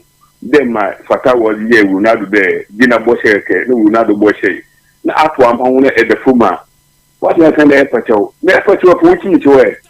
If you are just on up on, I need to buy for there. I know what I'm no, you don't care on punish a born what you to know more than say, not funny design. Meda say, on net to buy for them quite team no or supporters no, and what D at your park Cassia. Hello, good morning. Good morning. Good morning. We didn't be free. Oh, is she it's you? Another day, my before because I know boys and so on, said them good now. Okay, that's how to win now. Because I'm thinking, Tima. Everma, Sadam Java says, Tampa Bridge. Literally, Salah and Assam, no, Mimi Fuder Salah, all the Champions League, no, Bob one. Okay. Yes, Mimi Fuder, all the Champions League now, because if you anything, as now, don't forget. If you all the Champions League now, let's say, a market, Euros, I need to be them class, celebrating my Ballon d'Or. Okay. Madame the movie, yeah. By the Africa Cup, Nanga said, Mundi, will be rate in the high. Don't be like the crowd. And the bank of a man in Kawaji Ballon d'Or. Yeah, Kawaji Ballon d'Or. Things will be in the market. So high. Okay, may that say, is she? Hello, good morning. Morning, Miniaba. Simple Burger. Simple Burger. Kakra American say. Nadia Naba Abba. Yeah, you say, you need to have one Ghana. Hey, a woman Ghana, a pack yet. Only you feel, I mean, then you see, our Ghana has been. Now, maybe I may balance on the Anna, pay for the house, pay grand for the. The only time we two Liverpool, tell our one home with Papa. Now, there's a question. When you should be your friend and a task for tell her the ultimate money, what's money boss. Okay. I want the party. Okay. Hello, good morning. Good morning, Miss Ruby. Hey, Kenya me. Miss Ruby. Me tell on catch Kenya me. Miss Ruby, Miss Baba, me call her Bikaka. Okay, Kenya me too. Miss Ruby, young apostle, Onano, as a Mintri. Miss Ruby, now only say, Abra, 70 years now, I would too. no dey fan ho dey on pa awo bebre won. Sika sab oni sika o dey manage football ni kwa so dey no kwahye football. Oh. Eno means to be galaga asem o ga no. Yen Africa for no ya na ya yo. Yenim say edum that time ye ba Africa Cup na. That time na Europe ba. Adentri ye fan kobra Europe mo break. Eba man nkofo nyina attention bi ayede e dey aba ho. No be atumi ahwe bi. Nti se e bor wo bra wo mo bo e bi a leg dey hu keka na ade ahwan na beja the player na say wan na beja say okwa akose e friends Africa Cup. Me da say pa another strong point now dey am. Hello, good morning. Good morning, Baba Miss Ruby. Anna ko to krabe. But Anna ko to go police station electronics Miss Ruby. Anna netio. Mohammed Salah, Mama Hono. On share on focus one no born all one. Yes, opere bibi tu konkansa. Yempeni fu Afcon no today. One more also very high there. European way now. And she said, oh, yeah, the man. I'm the Afcon Costra. Woman no sunu bibia o ye bia no so otu no wa peja no wa poso on ye ti enyuma benya na onkoso za onu lo focus I was all ye no so o deserve there was man no wa ye kokwase dem a Ronaldo no any Messi wa ye kokwase won na e be papa ba na no so nsa kanezi ti afotu ka me butum za me yamenka ye me da say anan. Hello, good morning. Good morning, Miss Obi. Ten Hag ni Miss Obi, my son baby. Ten Hag it you. Miss Obi so many times now. Mudu juma me pede mo connect me number but one internet or you very rich crowd. Oh, okay. Sometimes radios know enyim crowd open program no pa still now the while play. So mix out. This will be until there will be officiating refereeing will be fully automated. The computer knows match your BBR the beer you have issues with it. Then the officiating or worldwide Echo Spain our problem, Eba England our problem, Eba Africa our problem because of the human factor. My junior me there, Uchen mention, into born on your red card, on your offside, them nyama bebre into on the being of officiate or being fully automated, that will be human factor if you know. Using them errors and what you're training they don't put still on how or the offending. Musala no Mbappe. Oh, Miss will be easy on your news on your mismatch. Sir. Your mismatch cry. I just a Musala to World Cup. I said it was a Ballon d'Or. Obiaje in the league. No, Obiaje Euros ne Afcon no, on the World Cup and count. Young World Cup that season. No, yeah. Make it so the Ballon d'Or. No, the World Cups had the piece. On the World Cup and count because. But the Africa, you know, in terms of I want Europeans, when they know audition and football, no, or we have a lot of distance to cover. Even voting, I know vote for Africa had it because the company that myself vote for Europe, but you know, that is why we can't get anywhere with it. It's something extreme. Why the want to get him? I used to feel F4 basso and son for. Coco no a bit light no mo bien without until that and the miss will be rich me that's Ten Hag me the Fred man see non knabo ye the show ni see high sense AC pro madam and your far cost no promo ni guso e koso aka 2 days I be see 28th into no and ochina en na de chie no say ne ye wo enne ye wo chana de chie into 3 days more ti mama dia na kai so be call high sense showrooms e ben wo na kwajo high sense AC papa e bo adwuma enye dede e from a fin ebo no so ofom pa e wo de bodan ho ye wo de si form ni nyina no ye de bia ba wo high sense showrooms a kwa so be ka be wo mfimfim mantem ha kai so be call eye man kesim Blue Hills restaurant e wan take you alcohol de kwajo high sense AC e wie ma ye she wona ba uhuro na ba obi an kwaje ni AC papa no e bia nyanyonyunu frɛ 0302 550000 0302 550000 high sense everyday prices for everyday people. Osman FKK what your mon kamidin e de mesh we ara be sponsor no kan ye we chi na se me dwen ho ahusem o se man United club Europa League na Man City ti no City Europa League enye hu ohun se na me kan enye hu ohun enye hu City ko bo Europa League enye hu okay ene mo ko ba me hwe Alfred ye ko pie mu live on Facebook ye ko na fe na Wednesday kan wadwe me hu till you made na tumi aba so kai so ochna Spazonas na ba so ye be shia no pa kan wa se bada nwumre ye na Wednesday ntia ha no nwumre 7 p.m. ni atena se ye the sports bebro and nwumre 7 p.m. games ahodo na ekoso ntia ni enhia nwumre na fe ye fa hu nsem nyina no emfa mra hye ne so ma me pa 7 p.m. ni atena se ye de wasikoso amafidie na hanom se